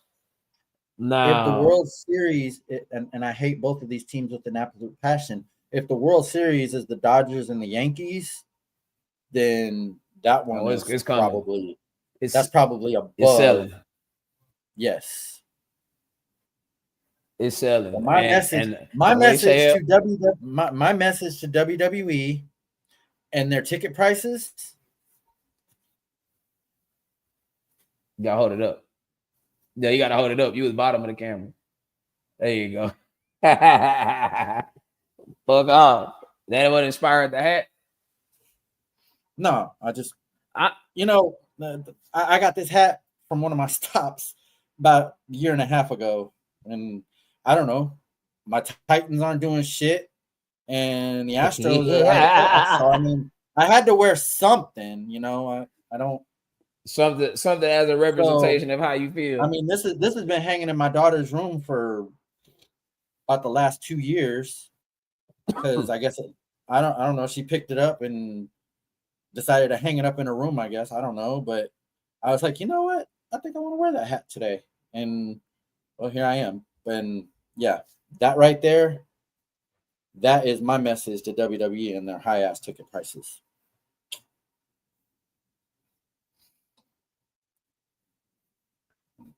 Mm-hmm. And the crazy part is, I think been to WrestleMania. And at these ticket prices, I ain't never been. That's something that's something that I've always wanted to do, but shit, maybe sell a kidney, but maybe something, a piece of your back, your neck, both your legs. I mean, that I just it blows my mind to see how crazy these prices have gotten for tickets. And word is, it's only going to get more expensive because they keep saying marketing department. They keep saying we're not pricing them high enough. Right. The marketing department, the marketing department of TKO has came out and said that we're really not pricing it high enough. We're leaving even more money on the table where the ticket prices are right now. And as much as we are complaining, people buying them. I heard Conrad Thompson was talking to Jim Ross before SummerSlam. I was listening to the podcast about it was the Hulk Hogan tribute podcast or whatever the hell it was. It was after Hogan, but you sent it to me. And Jim Ross asked Conrad, how are tickets for SummerSlam? And Conrad said, the last I heard, there's about 6,000 tickets left, but that's by design. He said it's no longer about selling out the event. He said, because if an event sells out in 3 minutes like it used to, and yes, I just said 3 minutes, then TKO steps in and says, oh, the event sold out in 3 minutes? Oh, then we're not pricing the tickets high enough. So now it's more about the gate than it is the attendance. Even though they announced the attendance at every PLE, it's more about the total gate than it is about the attendance. And they work the numbers. They definitely work the numbers at the attendance. It'll be legitimately about 70,000 in there, and they'll lie and say they put 90,000 in there. But who's really going to sit down there and count person for person and check the number? But it's fucked up. It's shrewd, but it's business. That's how business works. Like, if the Super Bowl, I mean, let's be honest, bro. Like, if you want good tickets to the Super Bowl, it's probably gonna cost you a couple $1,000. Maybe somewhere close to $10,000. But the NFL knows that, hey, no matter where we put this Super Bowl, unless we're gonna put it in Hawaii somewhere, we are gonna get maximum turnout. We're gonna get maximum profit. And hell, it costs about $2 to $3 million to even have a 30-second commercial during the Super Bowl. So and they don't even pay the halftime performer because they know that, hey, and you know what the interesting thing is with ESPN having ads during PLEs, we're heading that way with WrestleMania. Well, of course, it's gonna be streamed on ESPN on that. We're heading that way with WrestleMania, where it's gonna be $2 or $3 million for a 30-second spot. Because they want to treat it like sports. They wanted to be taken as seriously as the Super Bowl, as the NBA Finals, et cetera, et cetera. And again, like it makes you think about my boy. Let me see. It makes you think about. It honestly makes you think about and make you appreciate. It makes you think about it and makes you appreciate the WWE network and $9.99 a month. It makes you think about how good we had it. And you know the crazy part is, some people even said that was too much. People said $9.99 was too much. And look at us now. Well, I never said that. Like $30. I never said that. I was one of the ones that was like, fuck yeah, I get to watch every single pay-per-view every month for $9.99. Stop me the fuck up. Shit, you get the old shit. You get the shit where wrestling was popping for $10. You know how much that shit was on DirecTV? You had to pay, what was it? For WrestleMania, it was $69.99. It was $69.99, and if you wanted it in HD, you had to pay an extra $10. So, shit, $9.99? Please, let's go back. Let's go back right now. We all missed the WWE network, and we definitely don't know how good we had it back then. God damn, we don't know how good we had it back then. Vince was on to something. I remember when they had the Legends Network. What did they have, like WWE 24/7 or something like that? Yeah, that was right before the network launched. Man, I'm telling you. Shoot me that whatever. I will after the show. Mike, I will shoot me that so I can upload it. I will after the show. Right, cool. I definitely will after the show. UFC tickets, we tee up. Oh, they went up. Oh yeah. I think he meant to say because now, now that WWE and UFC is all under the same umbrella. Oh yes, sir. And honestly, It's gonna sound crazy, but I blame MMA. I blame UFC. All the money that they've lost on the UFC and in MMA, and them putting WWE and MMA under the same umbrella, you trump up the tickets that you know selling to offset what you know over here ain't selling. And that's what ended up happening. I mean, it's very unfortunate, but unfortunately, that's just the goddamn truth. Tiger Mike, man, you got me anxious to work. You got me anxious to see what you got going on here. We'll take a look after the show. I haven't even looked at it yet. Don't cheat, brother. Don't cheat. I just confirmed that yes, I got you. You have the correct email. I do have it. I will look at it after the show. We will look at it after the show. All right. And again, if you ain't seen, there you go. So fucking awesome, dude. I love it. I love it. Oh man. Sometimes it's the simplicities in life. Like I said, y'all, this week it really wasn't a lot of news that came out, and both shows were rather uneventful. Even the Kabuki Warriors and the Rhea situation, I mean, it ain't really nothing to speak on there besides the tag match, which I believe Io and Rhea will win. I mean, yeah, Io and Rhea will win by way of pinning Kairi Sane. And Asuka ain't taking that pin. Yeah, Asuka's not taking, nor should she. She should not take that pin. She should be left strong as possible so where she could be an eventual challenger for Stephanie. Because coming out of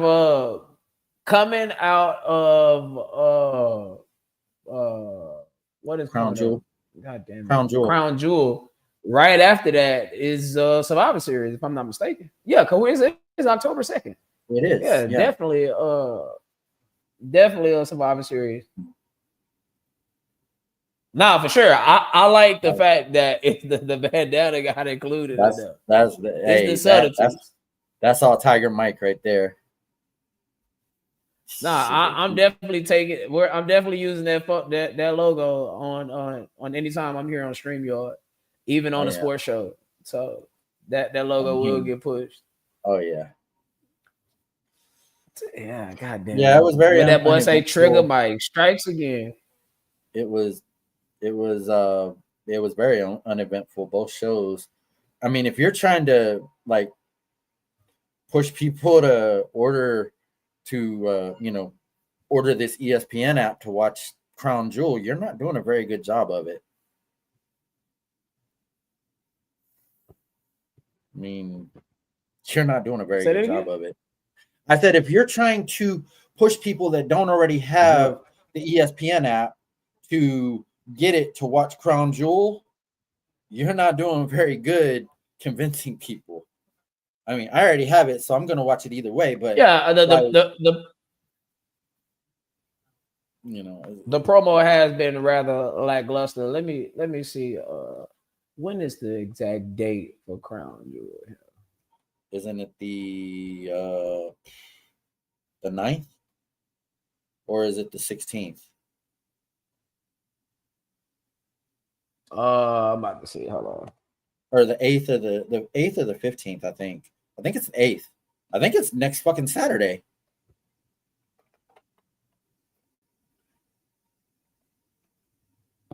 Yeah, here we go. Crown Jewel 2020. Yep, it'll be the 11th.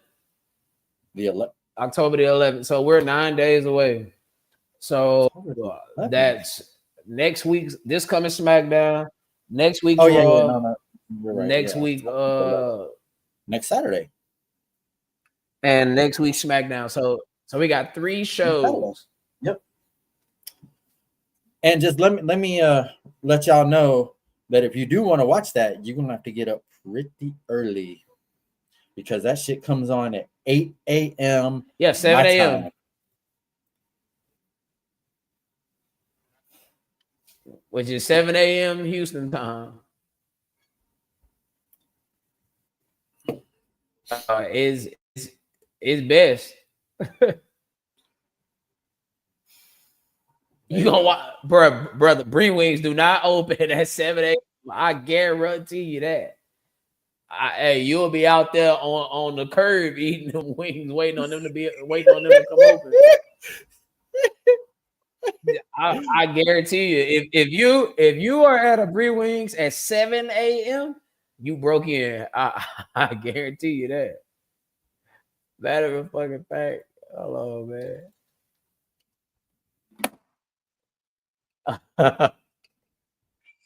I mean, unless they're gonna, open up for the occasion, but Oh hell nah, D Black. They don't open till 11 a.m. the show will be over by then. They don't open till 11. The show will fucking be over by then. Hey, you can go up in there. Hey, facts. You can go up in there and get you a free look at some college football. Yeah, you can get that. Hey. But WWE. I mean, okay. Well, as long as you stay off of all social media. What they say, hey, as long as it's grass on the infields, play ball. As long as you stay off of social media, you'll be good to see it later. Yeah, that's one thing I'm gonna have to do Saturday morning. I'm gonna have to. Oh shit, bet. I'm gonna have to wake up, make sure I don't check my Twitter or my Facebook, more specifically Twitter, because Twitter definitely gonna give it away. It is most certainly gonna give it away. The fuck? Speaking of Twitter,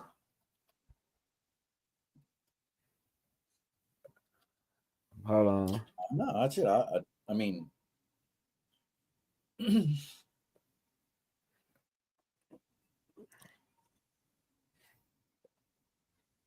If you want to give your boy a follow on the X, also known as the Twitter, make sure you follow me right there at amazing1_NF. We could definitely I don't have Twitter.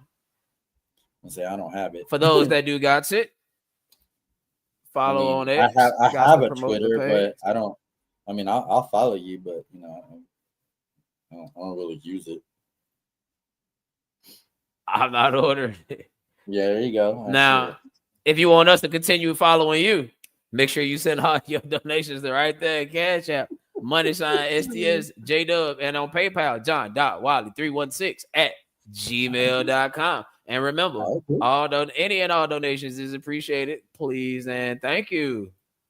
I agree with that 100%. D. I don't have a baseball team. I mean, if the Astros is in it, I watch the World Series.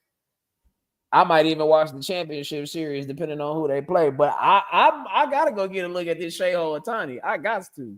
Honestly, this wild card games have been pretty damn good.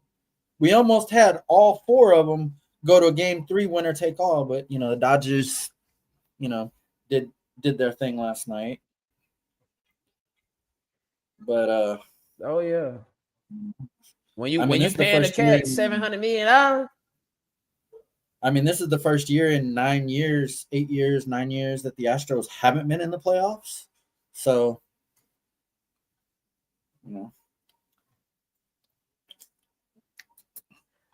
as they say, it be like that sometimes. Hey man, put some respect on us. We're the New York Giants.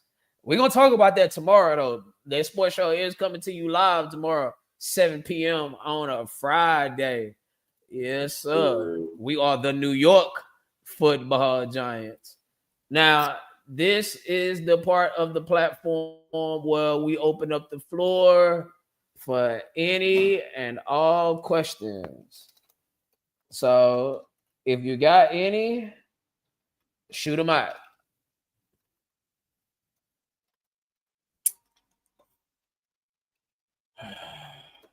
We'll give you a few minutes. We'll give you a few minutes to get that flowing and going.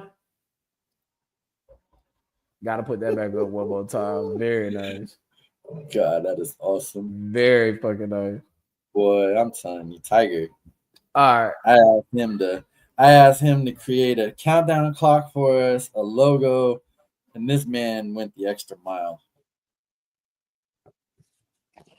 Nah, no doubt. Send logo for the little circle. Man, come on, Mike. Very nice. Man, come on, Mike. I'm definitely gonna add it to. Matter of fact, I need to do that right now. But yeah, we got the floor open for any questions you got for me or John. Okay, I got one for you, John. What is the greatest WrestleMania moment of all time for you? Moment? Yep. Not match, moment.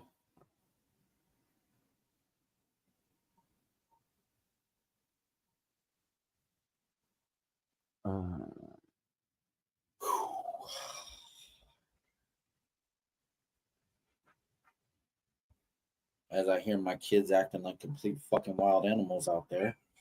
Yeah.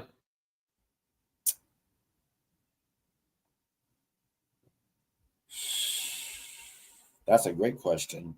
Moment. And D got a question too. This is going to be an unpopular one. Just because of the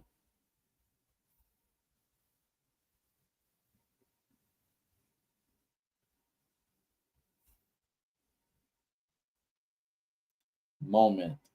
WrestleMania moment. Mm-hmm.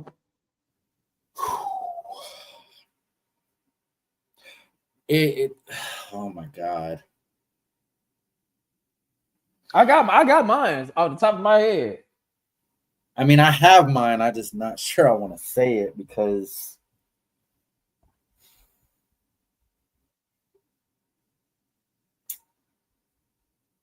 I'll just put it this way. It's something that the only way you're ever going to see it is if you look it up on YouTube. And that was after Chris Benoit won the world title, and then him and Eddie hugged in the middle of the ring with the confetti falling down on him. There you go. There you go. That's it. Nah, that's it. That is it. So that is number one with a silver bullet. That didn't happen at WrestleMania though. That happened in Madison Square Garden. Yeah, I think that was just a random show. It was a random because wasn't show. this in 84? 84. It was this 84. 84, correct? Yes. Yeah. And this would have been before Survivor Series, before Royal Rumble, the same year as WrestleMania, if I'm not mistaken. It was. Okay, go back to the first question from D. What does the future look like for Triple H in my eyes? If Triple H does not hit a grand slam with Crown Jewel, he gonna be joining Brian Callahan on the hot seat.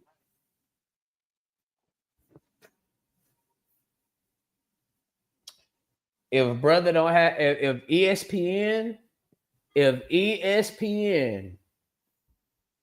nuke this deal with WWE, Triple H is done. Now, inducting Stephanie has bought. Deal? Yes, they can. They can, because like the deal. Even though they have a contract, they can nuke the deal. If they nuke it, it's for what I said. What I mean by nuke, I don't mean they can't. I mean you're contractually obligated at least for the next 10 years. But if they shit all over this, remember that ESPN paid WWE. WWE didn't pay ESPN. So if ESPN shit all over this, oh yes, and believe heads are gonna roll. If they continue to put out average product and that independent, shouts out to that independent writer though. shouts out to him for not lying and being 100% about what really took place on this show. About it being a very, if the women didn't go on, it would have been a very average show. The women saved the show. Like, that's the truth. And I respect Bradshaw. I respect JBL as a performer, former performer, and all that, Hall of Famer, all this other good whatnot. But fuck you talking about, well, even if it ain't a good show, say it is.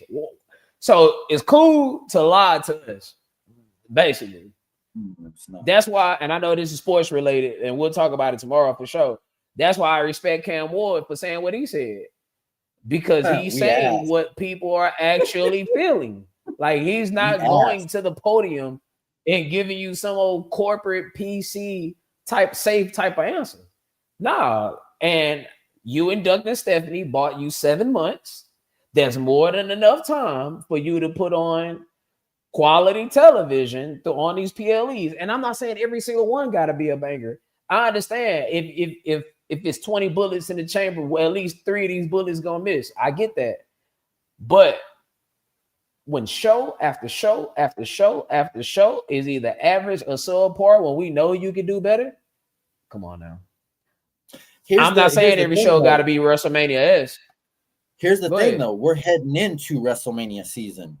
This is where you're supposed to put out some of your best product to get interest for WrestleMania. We're coming up on Survivor Series, okay? And then after that, it's probably another Saturday. It's Saturday night's main event. And then after that, you got the Royal Rumble, and then you're on the road to WrestleMania at that point. So, right. Yeah. So, all right. Wesley says, if NXT is doing a takeover with TNA, shouldn't Trick Williams be on the TNA side instead of the NXT team? Nah, he's the NXT talent that just so happened to be having the TNA World Championship. Now, he's right where he's supposed to be. I'm not hip to what's going on. I've kind of read a little bit. Are they trying to redo the invasion angle with NXT and TNA? Oh, they are redoing the. They're doing the invasion now. They even brought back the invasion logo and everything.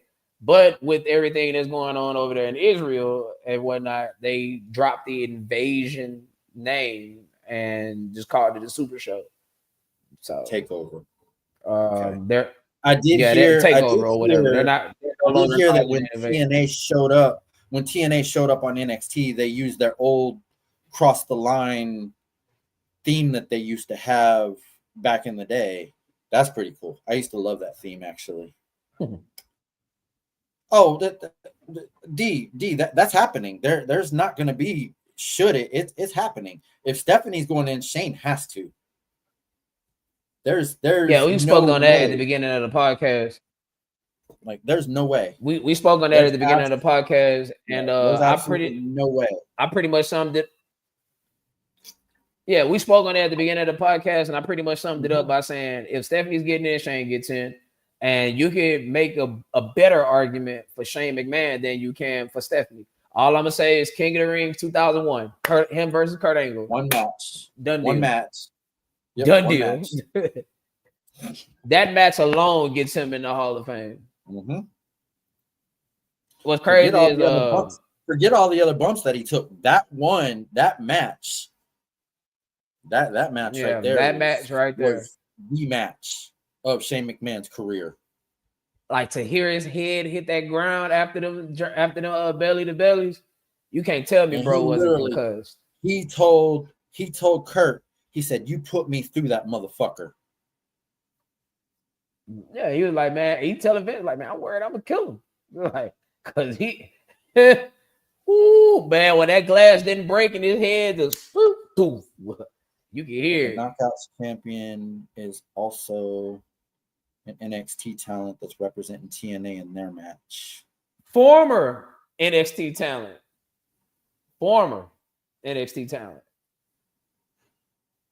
I think she's actually contracted with TNA. Who's the Knockouts champion? Kalani Jordan, I believe. I might be wrong about that. I thought she was in NXT.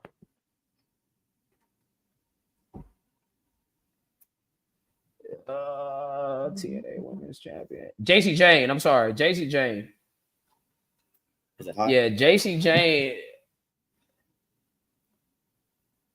Oh, there is a little bit of news that I need to speak on. Uh-oh. I forgot all about that. Hold on right quick. Ooh-wee. All right, it almost escaped me. Hold on. JC Jane is the TNA knockout champion.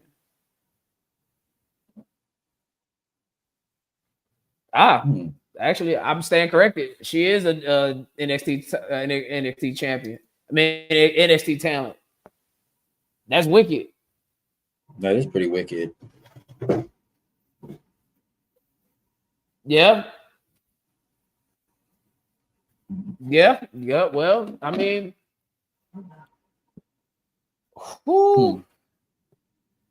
Now, I forgot about one piece of news.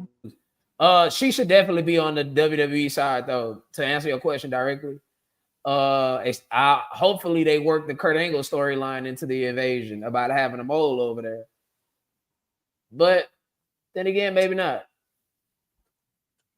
Well, I guess okay. Well, since it's like that, then yeah, Trick Williams should definitely be on the TNA side. Then, yeah, hell yeah, Wes. Like, if you are representing that brand as a champion, you should definitely represent that brand during the invasion. Unless you do it like WWE did, whenever you had WWE talent or WWF talent winning WCW belts. And vice versa, because Mike Awesome became the hardcore champion at Madison Square Garden when he powerbombed Rhino on that fucking ladder. Now, the Masa Slamovich news. I'm sure you heard about that. Have you? No. That's who JC Jane just beat for the TNA Women's Championship. Now, it's come out that Masha Slamovich has been exposed for committing domestic violence against her former boyfriend, who's also a fellow wrestler. And it wasn't him that put the story out. It was one of their friends that they used to live with. Interesting. And let me see if I can pull up his statement right quick. Masha Slamovich. Hold on right quick. Hold on.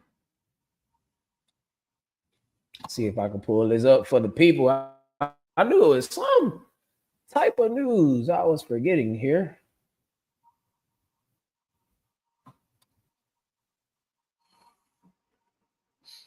While he's looking that up, for those of y'all that don't know or didn't hear, it only took about a month and a half, but Rajah Jackson has been arrested for the assault on Psycho Stu.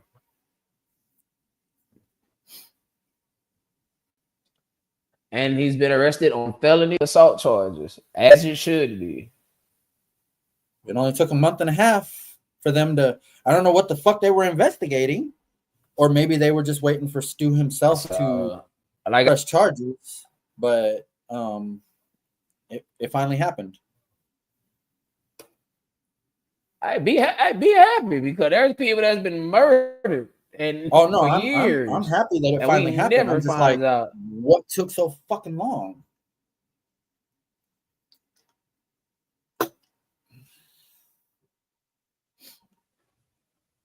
But okay, as of now, TNA has opened an internal investigation into Masha Slamovich after after allegations of abuse.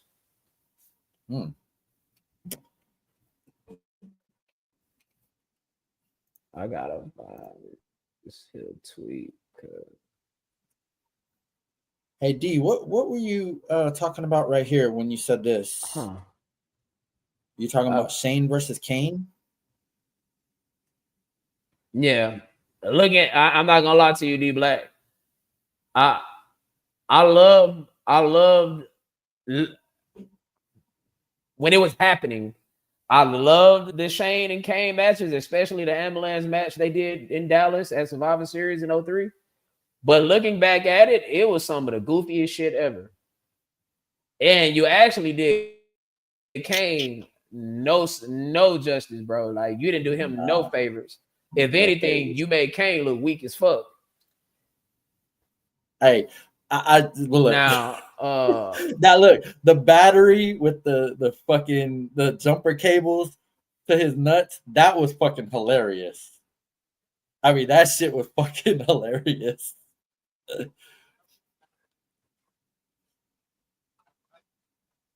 You frozen, dog? I mean, yeah, yeah. I mean, that But shit was hilarious. looking I back mean, at it, it's just it was goofy, but damn, we laughed. I guarantee you, we laughed.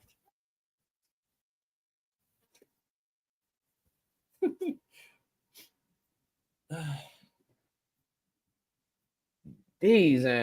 Okay, I'll have it pulled up next week whenever we put it because I dig deep to find that response. But At the moment, let's whatever you're just doing say is lagging you out. it was pretty damning.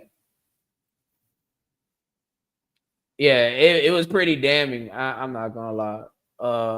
The accusations and when a friend came out with confirming the allegations as a witness, it was wicked. But yeah, Kane and Shane.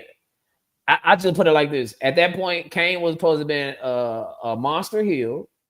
He just took his mask off. August of 2003, July of 2003.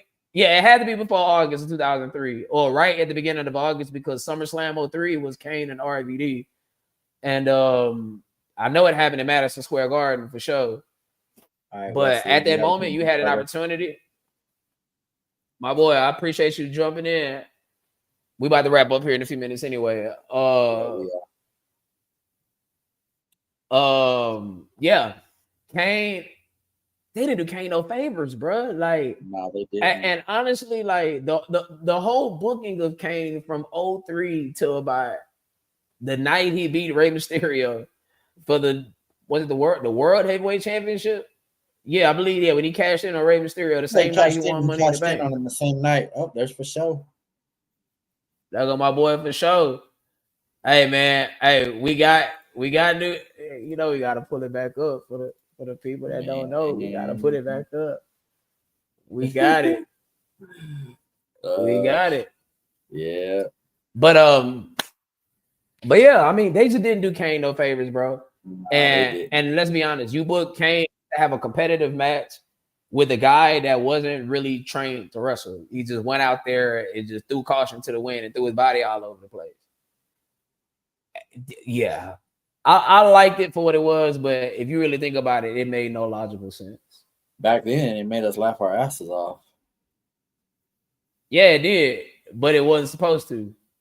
That was supposed to be a real serious thing. It was. Yeah. Kane's supposed to be taken very, very seriously after that. Any favors. To be honest, I think unmasking Kane in the first place was a mistake, but you know. That was a Kane call.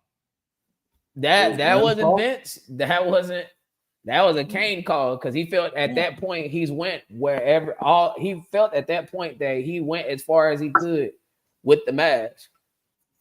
And if you really think about it, he had. Like once he beat Austin in 98 and the next night he loses, have he ever reached those heights again?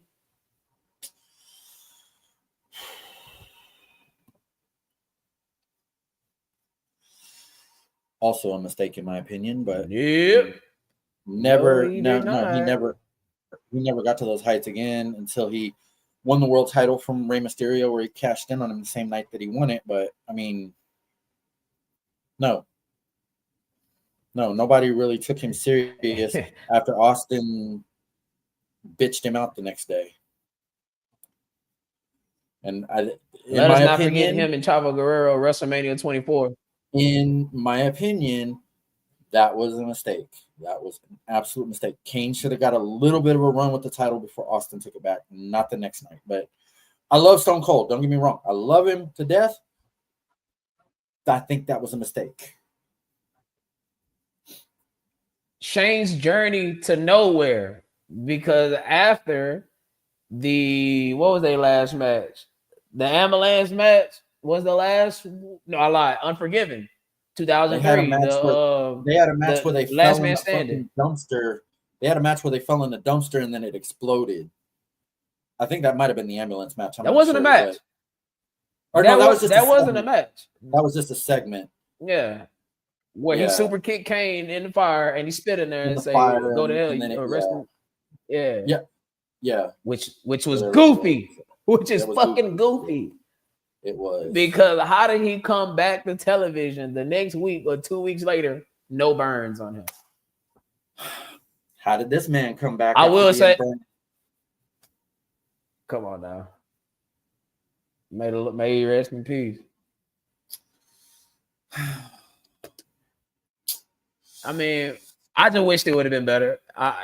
You could have gave Kane more quality opponents, in my opinion. But if, I guess, type of thing. It's kind of ironic that Shane was on his quest with Kane and Vince was on his quest with The Undertaker. Funny how that works.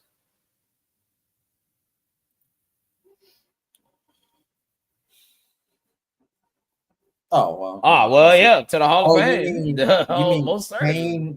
Kane? Are you saying Kane inducts him into the Hall of Fame?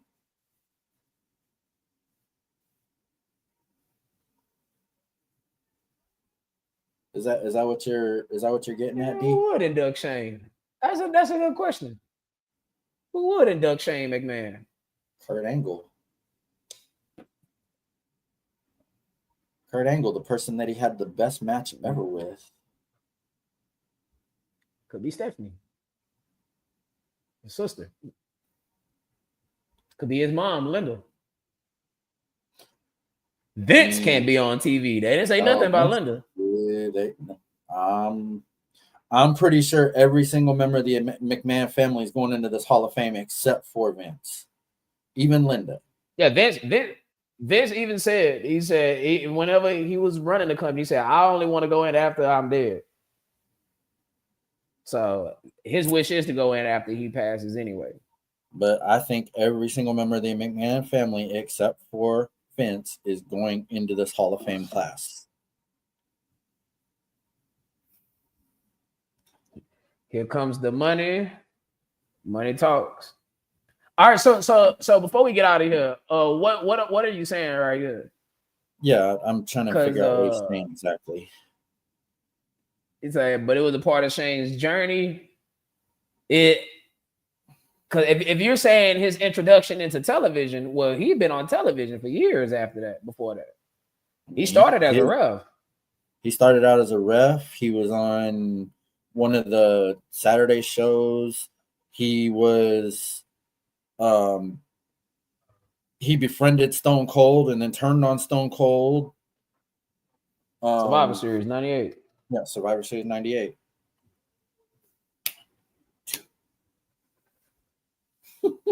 Fair. I mean, fair. No, you get no argument from me there. No, you get no argument at all. Okay, let's just let's just call the Hall of Fame what it actually is, and it's a fucking joke. Especially the celebrity wing. It is a fucking joke. It's not a real Hall of Fame. It's a joke at this point. Yeah, like, it's a marketing tool. It's a joke. It's another way to market tools and get money out. It's to sell more tickets before WrestleMania. Like,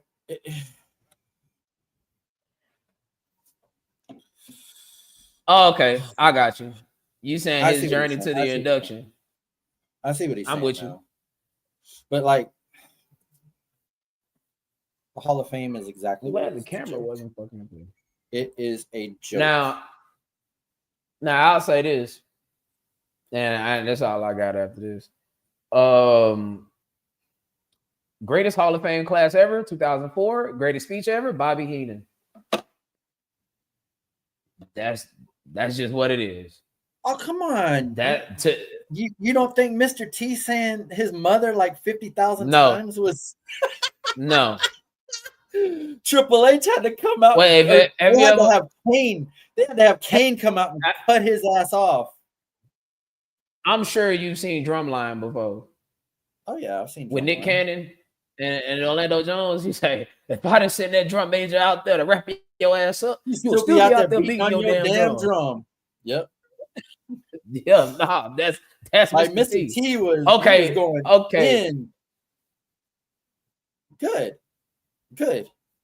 He should have. The funny thing is, in the piece of irony, Jim Cornette is the reason why Stephanie McMahon was on television. It was Jim Cornette's idea. Yep. Vince was against putting his kids on television, but Jim Cornette is the reason why Stephanie became a character on television. So that's a twist of irony right there. But yeah, most certainly, in my opinion, greatest Hall of Fame class 2004, best speech, Bobby Heenan. No, I agree. I was messing just around like with that. Mr. T. I was messing around with the Mr. T thing because I mean, how many times can you thank your mother in one speech? Now, the induction we was robbed of is Macho Man Randy Savage. I've never seen Savage live, like on television. That would not, I don't count what he did in TNA. That was, I don't know what the fuck that was. But nevertheless, Savage is the name we was robbed of, in my opinion. Yeah. And had Rick Rude been alive, I think that would have been a good Hall of Fame speech also. Him and Mr. Perfect. But the Hall of Fame didn't really get big until 2008. 2008. Dusty had a good speech. And that's not to say that others did not have great speeches, because they did. It just didn't beat Bobby Heenan's. At the end, there's only one thing missing. The Hall of Fame has had its moments, but man, at this point, it's a joke. It's a marketing tool. It's a way to market. I forgot who that was. I forgot who that was that one year where the fans hijacked the Hall of Fame induction and they wouldn't shut the fuck up. But may the Lord bless that guy that ran up on Bret Hart. Well, hold on a second. Hold on a second. Hold on 1 second. You said Bobby Heenan had the best speech, right? Yes. What about Paul Heyman's speech? Indeed. You can take number 3. Heenan, Cornette. Ironically, all the managers. That's funny. Heenan, Cornette, and Paul Heyman. Oh, yeah. Paul Heyman didn't. Cornette didn't get inducted, but he was inducted in the Midnight Express. So I guess you can't count that. So yeah, I'll say Heenan and Paul Heyman. Paul Heyman's speech was awesome.